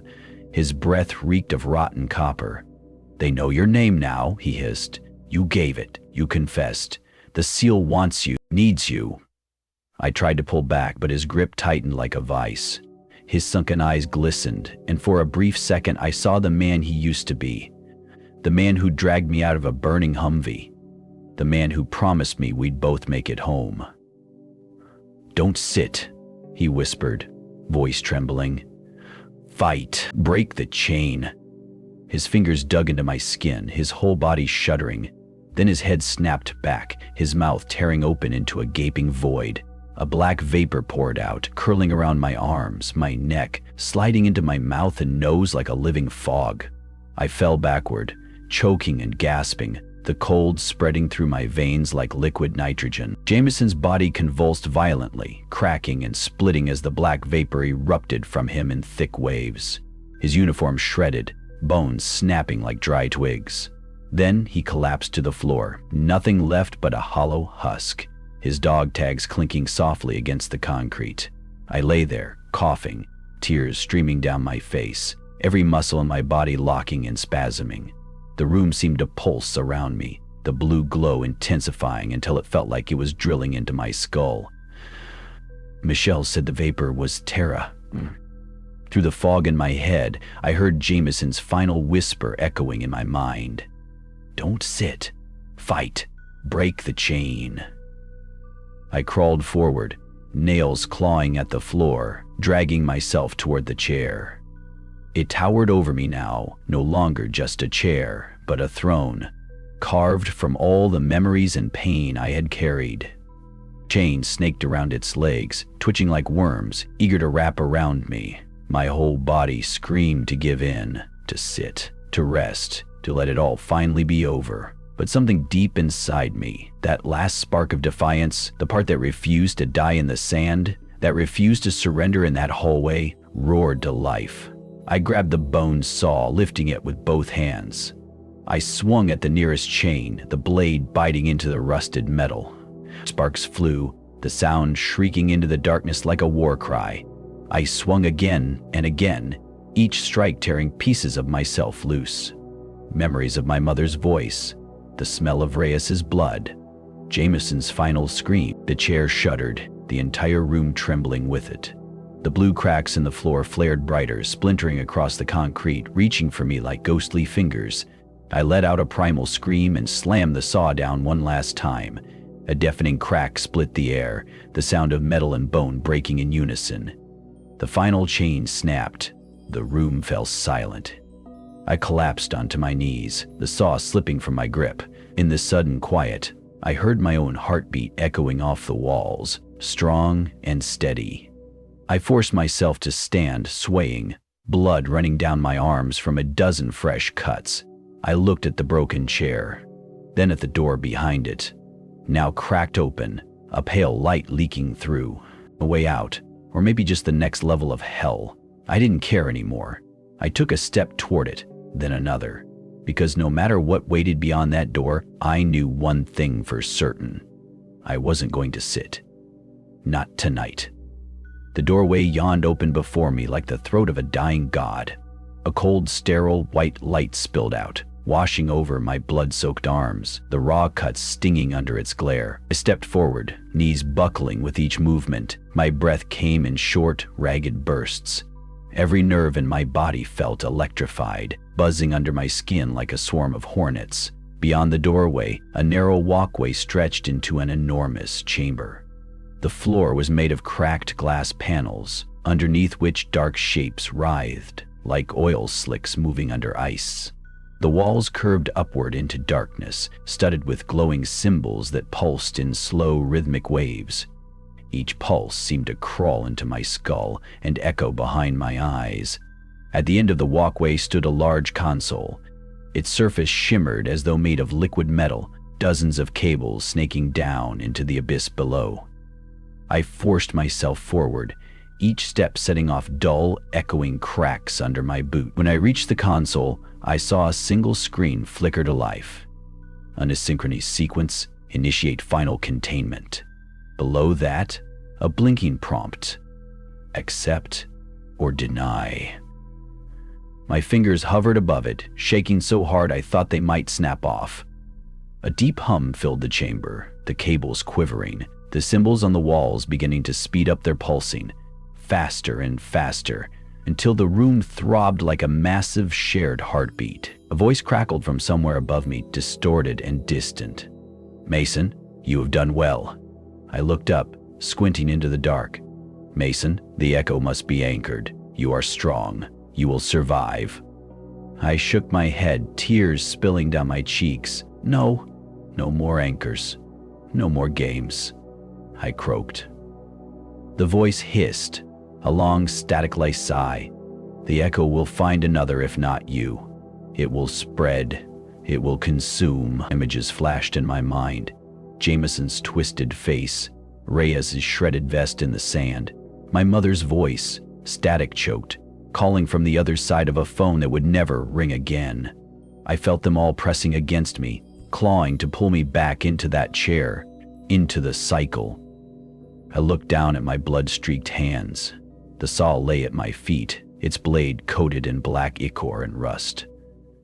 Slowly I bent down, picked it up, feeling its weight anchor me in the moment. I slammed the saw into the console. Sparks exploded, a wave of searing heat blasting my face. The screen shattered, fragments of glass raining down around me. The cables writhed and snapped, whipping through the air like furious serpents. A deafening shriek rose from the abyss below, a sound that made my teeth chatter and my bones ache. The symbols on the walls flickered violently, turning from a slow, measured pulse to a frantic strobe. Chunks of concrete fell from above, crashing onto the glass walkway and shattering into dust. I staggered backward, still clutching the saw, as a massive fissure split the floor under my feet. Through the crack I saw it, a churning sea of black vapor and writhing limbs, stretching downward into an endless dark. It roared up at me, that same collective voice, thousands of layered whispers overlapping into one thunderous plea. "Stay! Sit! Join us!" I screamed back, a hoarse, defiant roar. "Fuck you!" I turned and ran, the glass splintering beneath me, shards slicing into my legs and boots. The entire chamber shook like an earthquake, beams twisting and collapsing.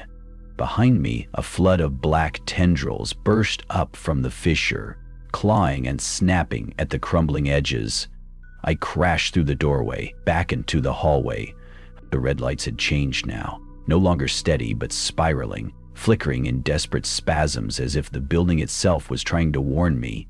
The walls buckled inward, veins of black liquid snaking along the surface.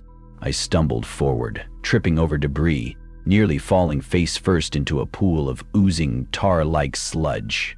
Ahead, I saw the elevator at the far end of the hall, the same one I'd arrived in on my first night. Its doors were wide open now, filled with a blinding white light that hurt to look at. I forced my broken legs to move, each step a howl of pain up my spine. The black tendrils thundered after me, crashing against the walls, tearing apart doors, screaming in that warped, many-throated voice. I dove into the elevator, slamming into the back wall, gasping for air. The doors began to slide shut. A single black tentacle shot forward, wedging itself between them, flailing and screeching. I grabbed the saw, swung with every last ounce of strength. The blade connected. The tendrils split, shrieking. Dark ichor sprang across the walls. The doors slammed shut. For a moment, there was silence. Then, the elevator began to rise. I slumped to the floor, sobbing, the saw slipping from my bloody fingers. As I looked up, I saw my reflection in the mirrored walls of the elevator. My face was a roadmap of horror, eyes bloodshot, skin slick with sweat and gore, every line etched deeper than the last time I'd seen myself. But I was still me. I wasn't an echo. Not yet. The elevator shuddered to a stop. The doors slid open to reveal a corridor flooded with pale dawn light. I crawled forward, dragging myself out onto the cold concrete. Outside, the early morning air hit me like a tidal wave. Pine needles and frost. The smell of a world I'd thought I'd never see again. I rolled onto my back, staring up at the sky turning pink and gold above the treetops. My chest heaved, my vision blurred. But for the first time in what felt like centuries, I felt free. A final echo rattled in the back of my skull, a last attempt to pull me back. Stay. Finish. Become. I closed my eyes, a broken laugh slipping from my cracked lips. Not this time, I whispered.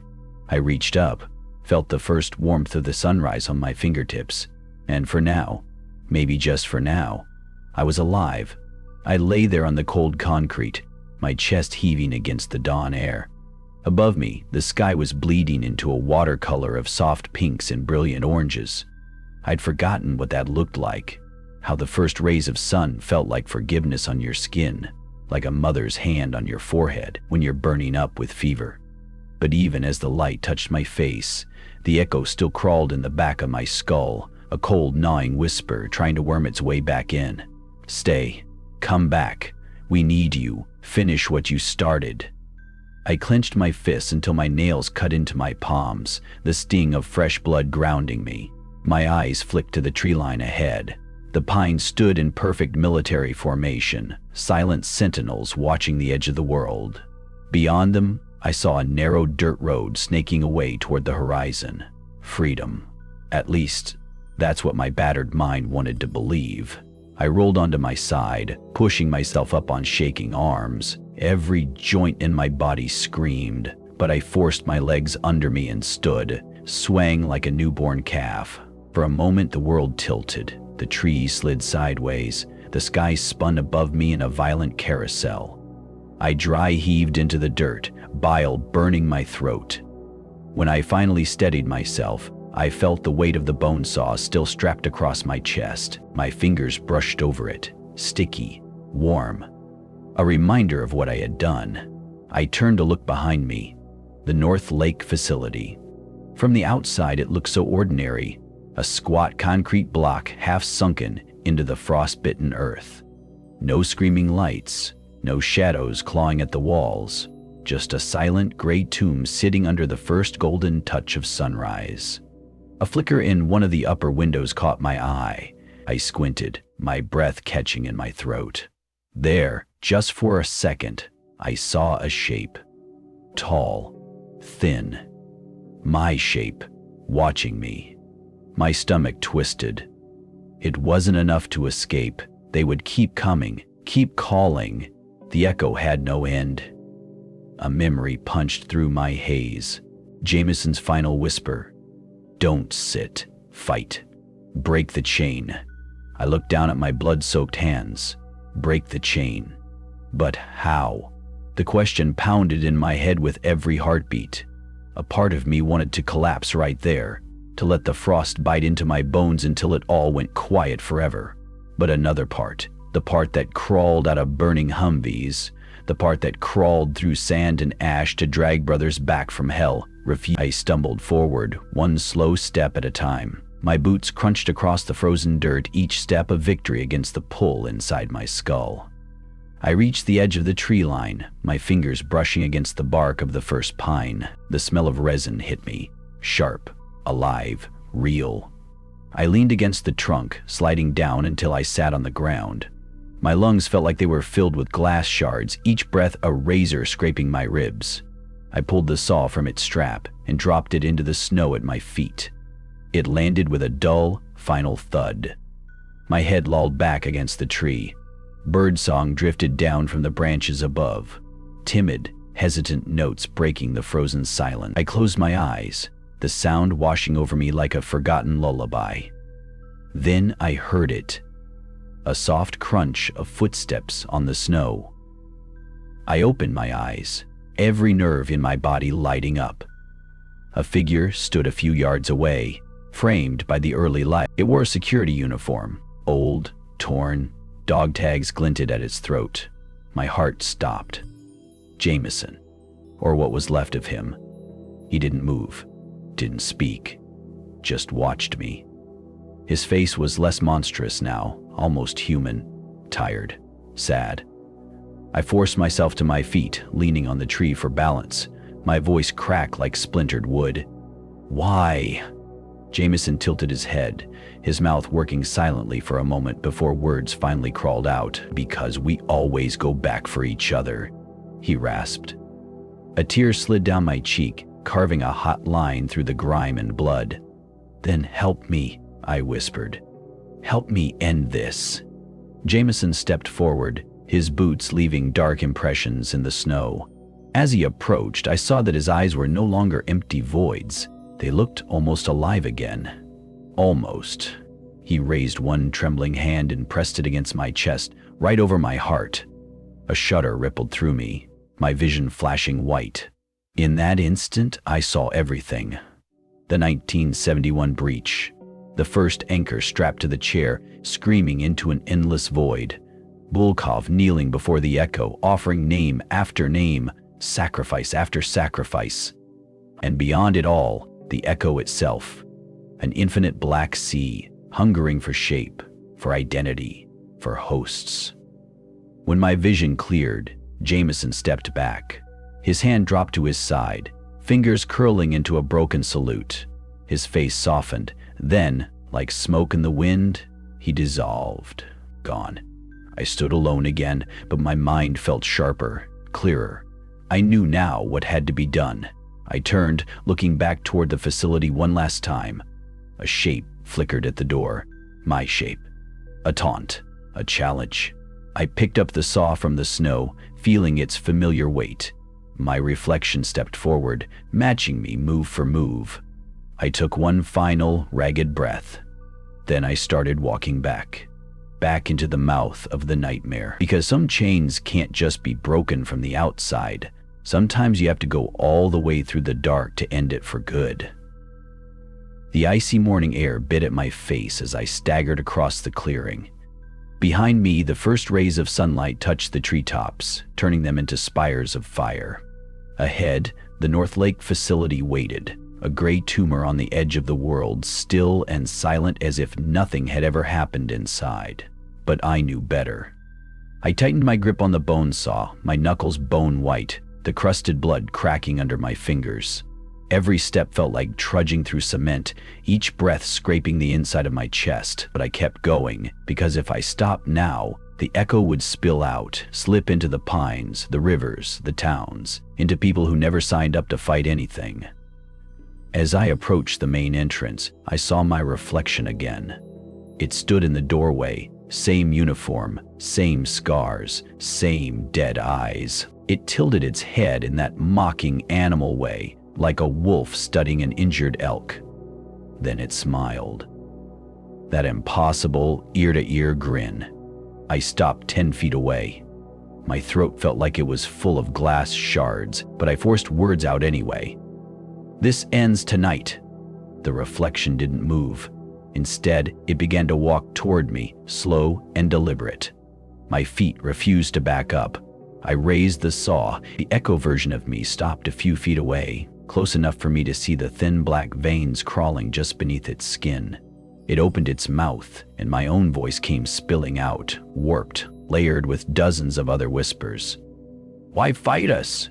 You always meant to sit, to be the final seal." I spat into the dirt. "Go to hell." The reflection lunged. We crashed together in an explosion of fists and snarls, the saw hacking blindly. The thing was strong, too strong, moving with an inhuman precision that made every block and strike feel like I was fighting my own ghost.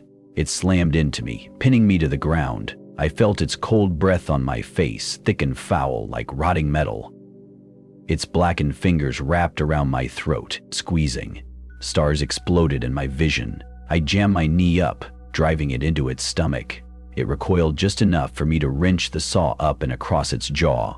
The blade bit deep, tearing through flesh that wasn't really flesh, spraying thick, black ichor across my face. The echo shrieked, a sound that wasn't human, wasn't animal, just raw, cosmic pain.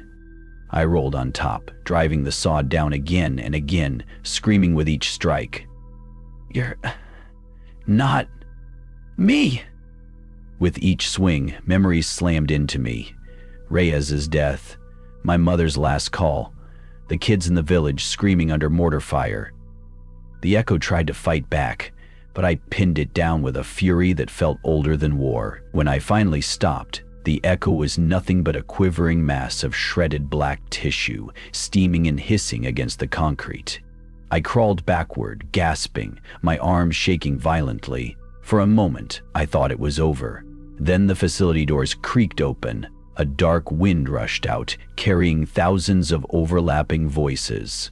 "Mason, Mason, Mason." The echo wasn't just one thing. It was a collective. Every broken soul fed into the machine. Every guilt-soaked memory. Every half-finished scream. The final seal wasn't a chair. It was me. I pushed to my feet, wiped the ichor from my face, and stumbled inside. The hallways were different now. Walls twisted in on themselves like a spiral shell, impossible angles tearing at my depth perception. Blood-red symbols crawled across every surface, shifting and writhing like living veins. The air felt electric, each breath snapping at my lungs. As I moved deeper, I passed the familiar doors. Cell B13.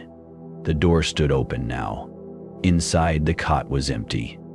A single phrase was scrawled across the wall in black, frantic letters. "Thank you, Masson." I felt bile rise in my throat. I kept going, deeper into the twisting gut of the facility. Finally, I reached the main chamber, the one with the chair. It stood in the center, illuminated by a single shaft of harsh white light.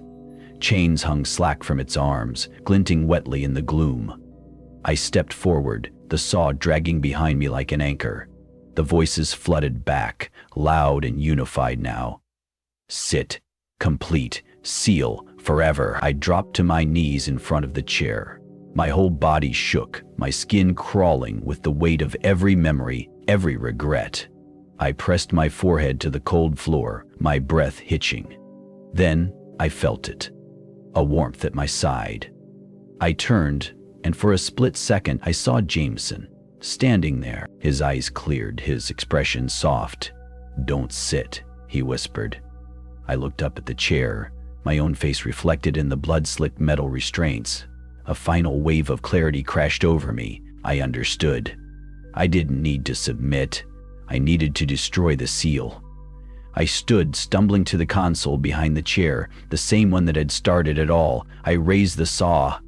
The voices howled, rising into a frenzied shriek that rattled the concrete and made my vision swim. I screamed back, swinging the saw down into the console. Sparks erupted, smoke belched into the air, the walls convulsed, the cymbals igniting in white-hot pulses.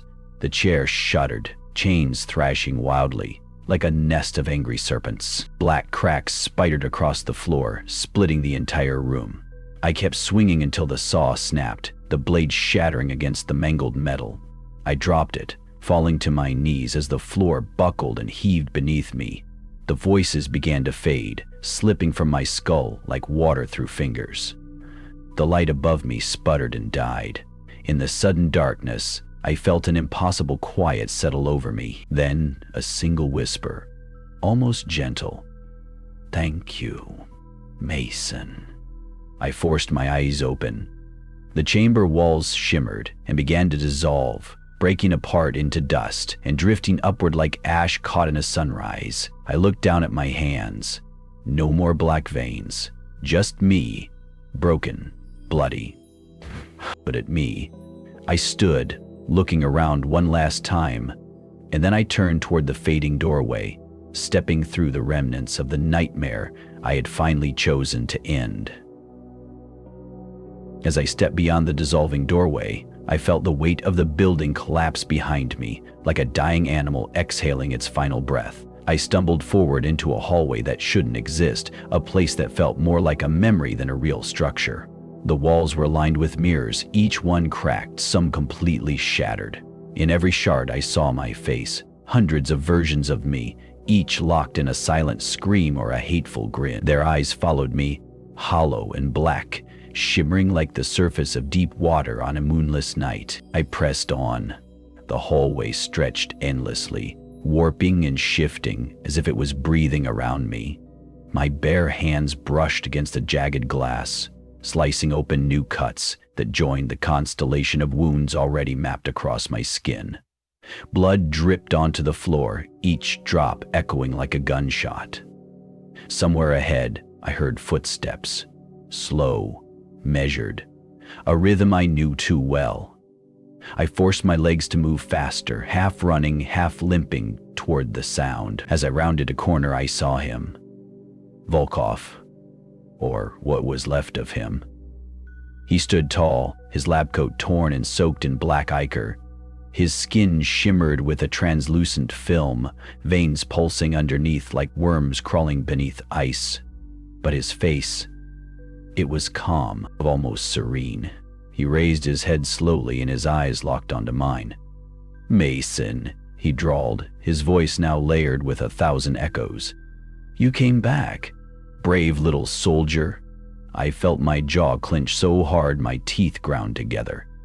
"I didn't come back to finish your ritual," I snarled. "I came back to end it." Volkov's grin widened, splitting impossibly far up his cheeks. "End it?" he chuckled. "You can't end hunger, Mason. You can't end guilt. You can't end the echo." He took a step forward, his feet sliding across the floor without sound, like a predator gliding through water. "The echo doesn't want your submission," he continued. "It wants your rage, your defiance. That is its true feast." I felt something ignite in my chest, a roaring fire built from every broken promise, every fallen friend, every piece of myself I had left behind on foreign soil. My fists curled at my sides, nails biting into flesh. Volkov extended a hand toward me, palm up. "Come," he whispered, his voice soft now. "Let me show you what it really means to become whole." I charged. My shoulder slammed into his chest, knocking him off balance. We crashed through one of the mirrored walls, shards exploding around us like shrapnel. He twisted under me, his movements too smooth, too fluid to be human. His hands clawed at my arms, his nails tearing into my skin. I screamed and drove my fist into his face, feeling his skin tear like wet paper. Black ichor sprayed across my chest, hot and stinging. He howled, his mouth splitting wider than any human jaw should. A swarm of voices poured out. Reyes, my mother, Jameson, each voice cutting into me like a blade. I pressed my forearm against his throat, pinning him to the floor. He bucked underneath me, his form shifting, becoming less solid, more liquid shadow than flesh. I raised my other fist and brought it down, again and again. "You took them," I roared. "You took everything from me." Each punch splattered more black ichor, the shadows flickering and writhing around us. Volkov's face morphed, shifting through dozens of versions of people I had lost, squad mates, my mother, even my own face, twisted in terror. But I didn't stop. I felt the floor start to fracture beneath us, cracks spreading outward in a spider web. A deep subsonic hum rumbled through the space, vibrating my bones. Volkov's form convulsed violently, his limbs stretching and snapping back like rubber bands. "We are forever!" he screamed in that chorus of broken voices. I grabbed a shard of glass from the floor and drove it into his chest. The entire hallway lit up with a blinding white flash, the mirrors shattering outward in a wave of explosive force. Volkov shrieked one last time, a sound so high and sharp that it cut through my skull and down my spine. Then his body dissolved beneath me, breaking into black mists that writhed once and then scattered into nothing. Silence slammed into the hallway like a door slamming shut. I fell forward onto the cracked floor, my chest heaving, blood pooling beneath me. I coughed, spitting out black flecks that steamed and sizzled on the concrete. I pushed myself up onto my knees, trembling, my vision blurring in and out. The hallway around me began to fade, the walls crumbling into gray dust, the mirrored shards melting into black puddles that evaporated into the air. I looked down at my hands. No more black veins. Only blood. My blood. I felt a sudden warmth on the back of my neck, a soft breeze impossibly gentle. I turned. At the far end of the collapsing hallway, a doorway had appeared, framed in bright golden light. I staggered toward it, each step a small victory against the weight dragging at my spine. As I reached the doorway, I turned back one last time. The echo of Volkov's face hovered for a moment in the darkness, a final, silent snarl.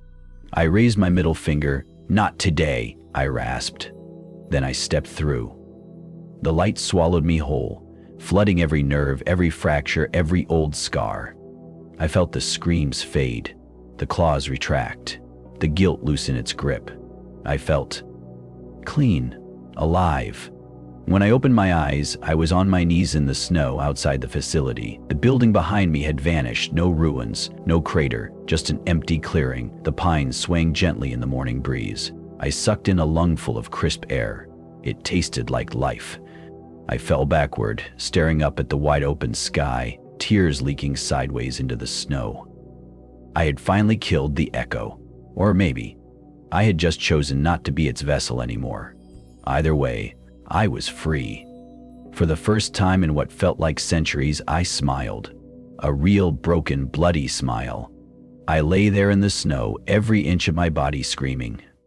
Above me, the sky had shifted from the pale blush of dawn to a hard, icy blue. It felt alien after everything, too big, too open. The world didn't care about what I'd just done. The pines didn't bend in reverence. The sky didn't shudder. The wind just moved on, as if my war never existed. I pulled myself upright, bones popping like brittle twigs. Blood crusted my shirt to my skin, every movement tearing fresh lines of fire across my ribs. I looked down at my hands, flesh torn, nails cracked and black, lines of dried blood snaking across my wrists like rivers on an old map. But they were mine. No black veins, no echo lurking beneath the surface. For the first time in forever, I felt like I could hear my own thoughts again. They were ugly, broken, heavy with ghosts, but they were mine. I staggered to my feet, one shaky step at a time. The clearing stretched out before me, empty and silent. Behind me, where the facility had stood, there was nothing but churned snow and torn up dirt, as if something massive had been ripped out of the earth by a divine hand. I took a step forward, expecting the echo's whisper to crawl back into my head, but there was nothing, only the sound of my breath, ragged and harsh. I limped toward the tree line, each footstep sinking into the frost. As I moved, I saw fragments of the past, glimmers of ghosts flickering between the trees. Reyes, standing at attention, eyes bright before the desert swallowed him. My mother at the kitchen table, fingers tapping the rim of her coffee cup, eyes searching for words she never got to say. Jameson in his old squad gear, smirking, that cigarette always hanging from his lip. I stopped, shoulders slumping under the weight of it all. "I'm sorry," I whispered, voice breaking into the stillness. A breeze passed through the pines, shaking loose a handful of snow that drifted down around me like white ash. Then I felt it, a warmth at my back. I turned, heart hammering. The shape of a doorway shimmered in the air, faint and golden, as if the sunrise itself had cut a thin seam through the world. Through it, I saw a glimpse of the chair again. Empty. Waiting. A voice drifted out, soft, almost human. "Mason, there is always a place for you. We can make it end. You can rest. You can finally sit." My knees wobbled. For a heartbeat, I thought about it. How easy it would be to step forward, to sink into that seat, to let all the blood and pain wash away into blackness. No more nightmares. No more guilt. No more war. But then I remembered Jameson's voice. "Don't sit. Fight. Break the chain." I clenched my fists, nails biting into my palms until fresh blood welled up. I forced my gaze away from the door, staring back at the tree line. One foot forward, then another. The doorway flared brighter, the voice rising into a desperate wail. "Mason, stay! You are the final piece." I didn't look back. My feet carried me into the pines, the doorway fading behind me, its light sputtering out with a hiss like a dying star. When I finally reached the edge of the woods, I collapsed against a tree, sliding down until my back hit the frozen ground. I felt the bark dig into my spine, the cold seeping into my bones, but I was alive, truly alive. I tilted my head back, eyes finding a patch of open sky. A single hawk circled high above, its silhouette cutting across the pale blue. I laughed then, a sound that started as a choking gasp and tumbled out of me in great racking waves. I laughed until my stomach cramped, until tears burned hot tracks down my cheeks, mixing with the grime and blood. When the laughter finally died, I wiped my face with the back of my hand. My breath steamed in the cold air, each exhale a small proof that I was still here. Slowly, I pulled myself up. Somewhere deep in my pocket, I felt the dog tags Jameson had pressed into my chest back in that nightmare corridor. I pulled them out, turning them over in my fingers. His name, his blood, his sacrifice. I closed my fist around them, pressing the metal so hard it dug into my skin. I stood there for a long moment, the wind weaving through the trees around me. Then I took the tags and slipped them over my head, letting them rest against my chest. A final echo shivered through my thoughts, quieter now, like a distant storm rolling over an empty desert. "Thank you, Mason."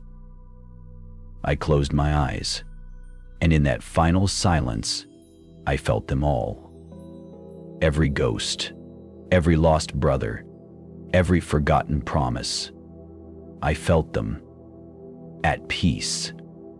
When I opened my eyes again, the world felt different. Not lighter, it would never be light again, but real, and that was enough.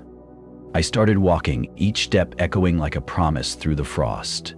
I didn't know where I was going. I didn't care, because for the first time, I wasn't running from the echo, I was walking toward whatever came next. I was just Mason Taylor now. No seals, no anchors, no echo. Just me. And as the morning swallowed me whole, I let myself believe, even for just a moment, that maybe, just maybe, I deserved to be free. The pines swallowed me whole as I limped deeper into the forest. Every branch above me felt like a rib, every gust of wind like the breath of something ancient, watching from beyond the trees. I kept going, step after broken step, my boots leaving a trail of blood on the snow that glowed pink under the rising sun. At some point, I found an old hunting trail. Frostbitten tire tracks cut through the snow, half filled by drifting pine needles, a sign that the world still existed beyond my nightmare, that somewhere people were waking up to black coffee and morning radio, arguing about the weather or the game scores, utterly unaware that the universe had almost split open right under their feet. I stumbled forward, head low, one hand pressed against my ribs, where a deep gash pulsed with each heartbeat. Somewhere above, a raven called, sharp and cruel, and for a moment, I thought I heard it say my name. Mason. My knees buckled. I collapsed in the center of the trail, cheek pressed against the frozen earth. I didn't move, I just listened. The world felt raw, every sound 1,000 miles wide, the hush of snow settling on branches, the distant crackle of ice, the hollow echo of my own shallow breaths. Then I heard it, a distant rumble, a truck. The engine's low growl vibrated through the dirt, rolling up my bones. I forced my head up. Through the blur of my half-frozen lashes, I saw a set of headlights cutting through the trees, flickering as they bounced over the uneven ground. I tried to stand, but my legs refused. Instead, I crawled, dragging myself forward inch by inch, leaving a ragged red smear in my wake. I raised a hand, waving weakly. The truck slowed, snow crunched under its tires as it rolled to a stop a few feet away. The driver's door swung open, and a man stepped out, flannel jacket, heavy boots, a thick gray beard bristling against the cold air. His eyes went wide the second he saw me. "Holy hell," he shouted, voice deep and sharp. "Jesus Christ, son, hold on." He ran to me, his boots sliding across the frozen ground. He dropped to his knees, strong hands gripping my shoulders. I flinched, every nerve on fire, but I didn't pull away. "Who did this to you?" he demanded, his breath curling around us in thick white clouds. I opened my mouth, but no sound came out at first. Then, through cracked lips and broken teeth, I managed a single word: North Lake. His eyes flickered with something, recognition or maybe just fear. He glanced over his shoulder at the facility's direction, then back to me. "Son, we gotta get you to a hospital," he said, already trying to pull me up. I choked on a laugh, my body convulsing with the effort. "Too late?" I wheezed. He shook his head violently. "Don't you fucking give up on me now," he barked, his voice a sharp crack that sliced through my haze. Somewhere deep inside me, that old stubborn spark flared again. I let him haul me up, his arm sliding under my ribs. Every inch of movement felt like a saw blade turning through my spine, but I gritted my teeth and clung to him. He half carried me to the truck, the open door waiting like a lifeboat. He eased me into the passenger seat, then slammed the door shut. The cabin smelled of old tobacco and pine sap. Real smells, grounding smells.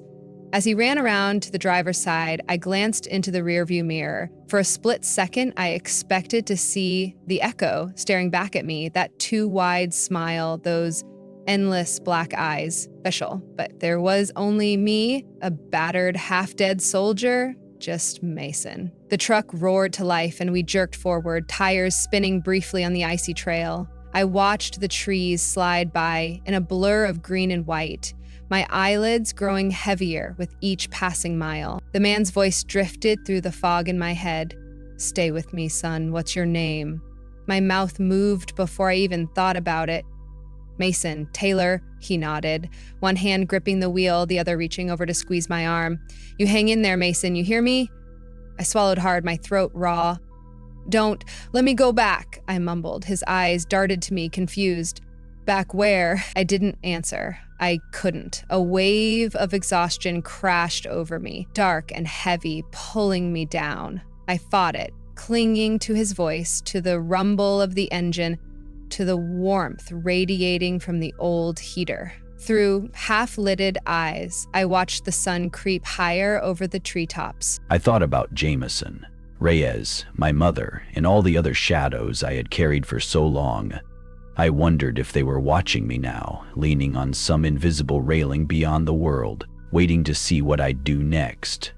My head lolled to the side, resting against the cracked window.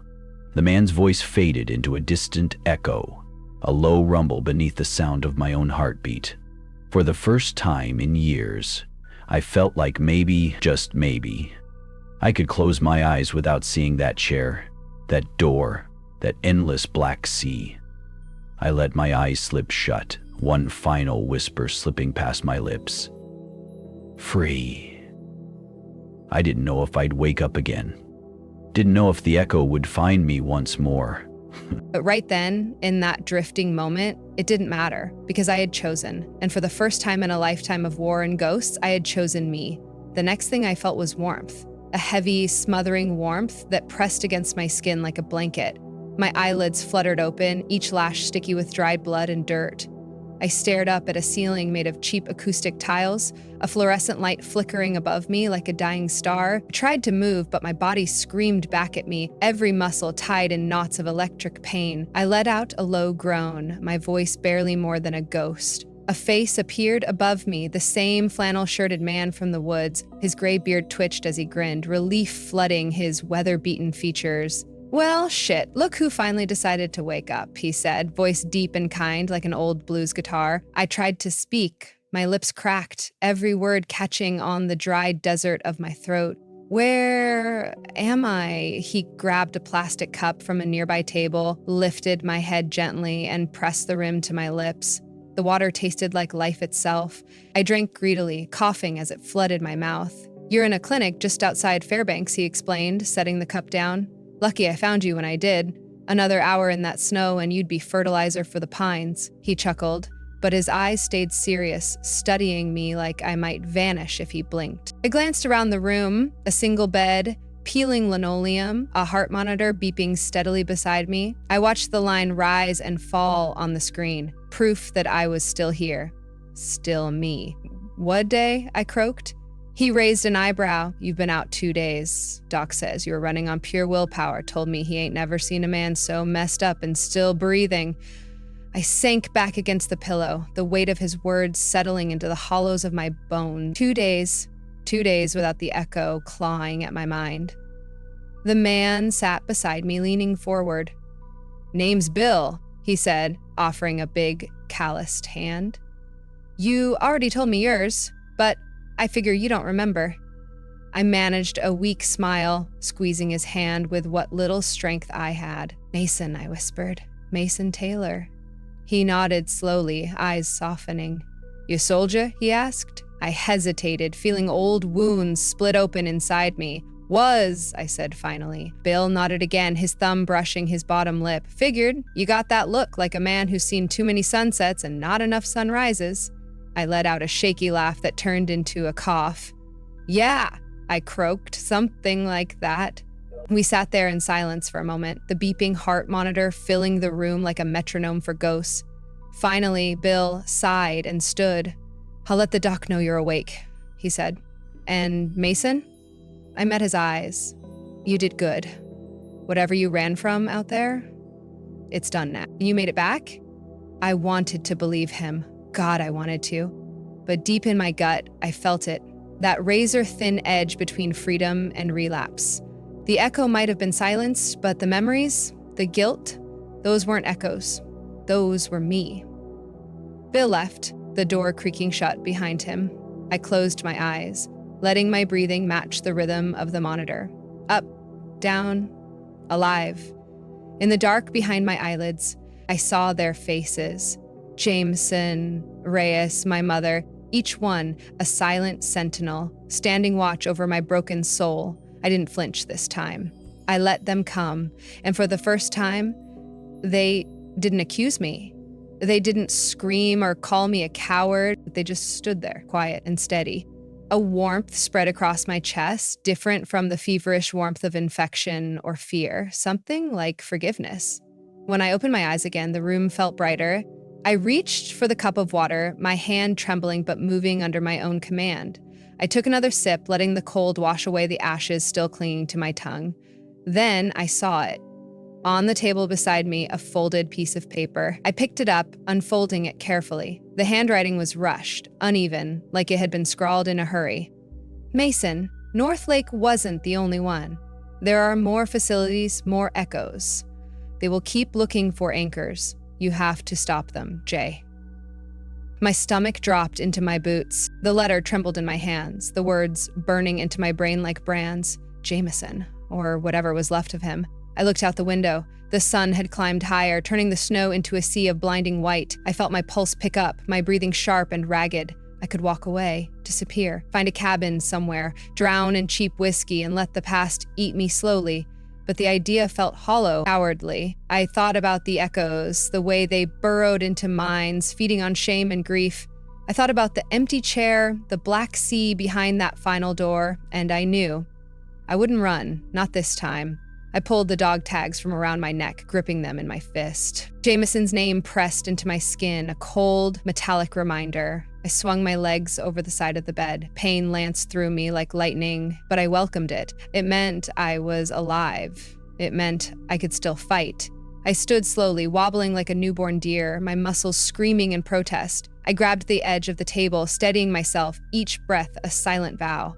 I looked back at the note one last time. Then I folded it, tucking it into my pocket. Because maybe the world didn't need another broken soldier, but it damn well needed someone willing to drag the monsters into the light. And if no one else would do it, then it would be me. Mason Taylor. Not an echo, not an anchor, just a man. A man with a promise.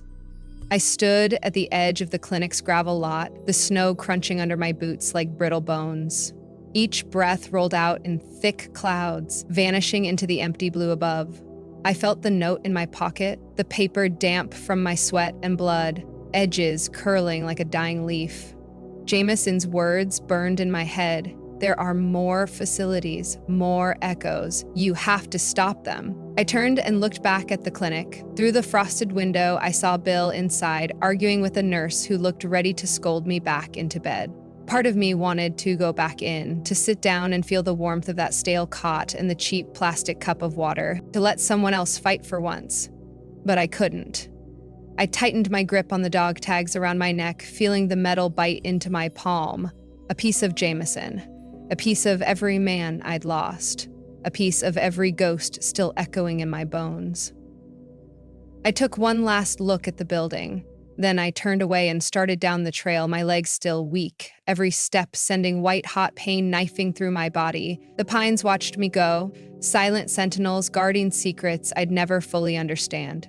A wind rolled down from the hills, rustling the branches overhead like 1,000 whispering mouths. As I pushed deeper into the woods, the snow began to thin, revealing patches of dead earth and frozen pine needles. I knew I had miles to go before I'd see another town, another soul who might believe what I'd lived through. And even then, they'd call me crazy. They'd pat my shoulder, hand me a pamphlet, offer me a place in some group therapy circle where broken men counted breaths and confessed to empty rooms. But this wasn't a confession, this was a warning. I reached a small clearing and dropped to one knee, my lungs burning. The horizon glowed orange and pink, the day sliding into another endless Alaskan twilight. I dug into my pocket and pulled out the note again, smoothing it across my thigh. Each letter felt alive, each line a quiet, poisonous pulse. I read it again and again until it burned behind my eyelids. A quiet crackle drifted across the clearing. At first, I thought it was the wind. Then I realized it was a voice. My radio, the one I thought I'd smashed, lost somewhere in that nightmare facility, crackled to life from my pack. I pulled it out with trembling hands. The speaker hissed, then cleared. Mason? The voice slithered, echoing across dimensions I couldn't name. Are you ready for your next location? I felt my pulse hammer into my throat. I should have thrown the radio into the snow, smashed it under my boot, left it behind with the rest of the ghosts. But I didn't.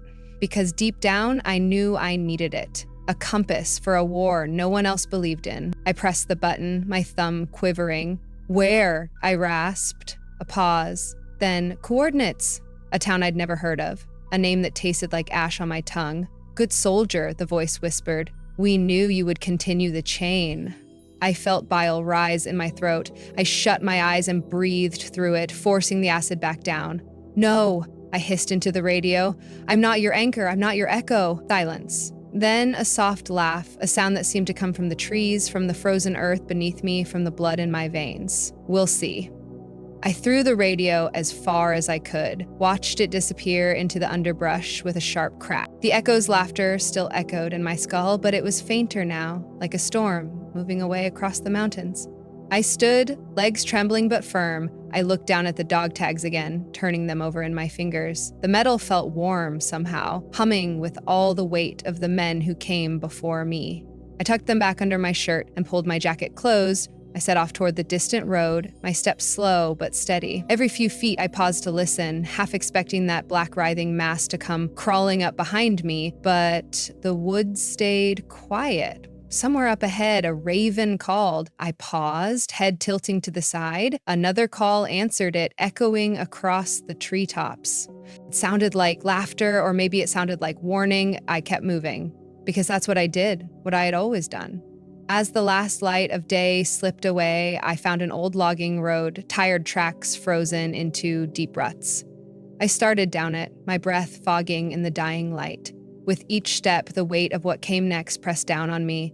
The other facilities, the other echoes, the other chairs, waiting for broken men to sit. I didn't know if I could stop them all. Didn't know if I'd even survive the next one. But for the first time, I wasn't afraid, because I wasn't walking in as a soldier following orders. I wasn't walking in as an Echo's puppet. I was Mason fucking Taylor, and I was coming for them. I paused at a bend in the road, turning to look over my shoulder one last time. The horizon was empty, but somewhere deep in the shifting dark, I knew they were watching. I raised my middle finger into the cold air, a silent promise. Then I turned, shoved my hands into my pockets, and started walking again. A new war, a new mission, but this time, it was mine. And as the stars began to prick the sky above me, I let the darkness come, because for the first time in my goddamn life, I wasn't gonna run. Thank you. Thank you for walking through the darkness with me. For every second you held your breath, every shiver that crawled up your spine, every moment you wondered if there was still a way out. Thank you for staying. This story wasn't just about Mason Taylor. It was about every broken piece we carry, every voice that echoes in the back of our heads when the world goes quiet. Every war we keep fighting long after the last bullet has been fired. If this story reached you, if it found some small corner inside you and lit a match, then I hope you carry that spark forward. I hope you remember that even when the shadows feel endless, there's always a choice to fight, to stand up, to take one more step forward, no matter how heavy the world feels on your shoulders. Mason's journey isn't over, and maybe in some way, neither is ours. We all have echoes chasing us. We all have doors we're afraid to open. But as long as we keep moving, as long as we keep choosing to be more than our pain, we're still alive. If you felt something tonight, share this story. Let someone else know they're not alone in the dark. And if you ever find yourself standing at the edge of that final door, remember, you are not your echoes. You are not your ghosts. You are not your scars. You're so much more. Thank you for listening. Stay safe out there and never stop walking toward the light, no matter how far away it seems. Good night.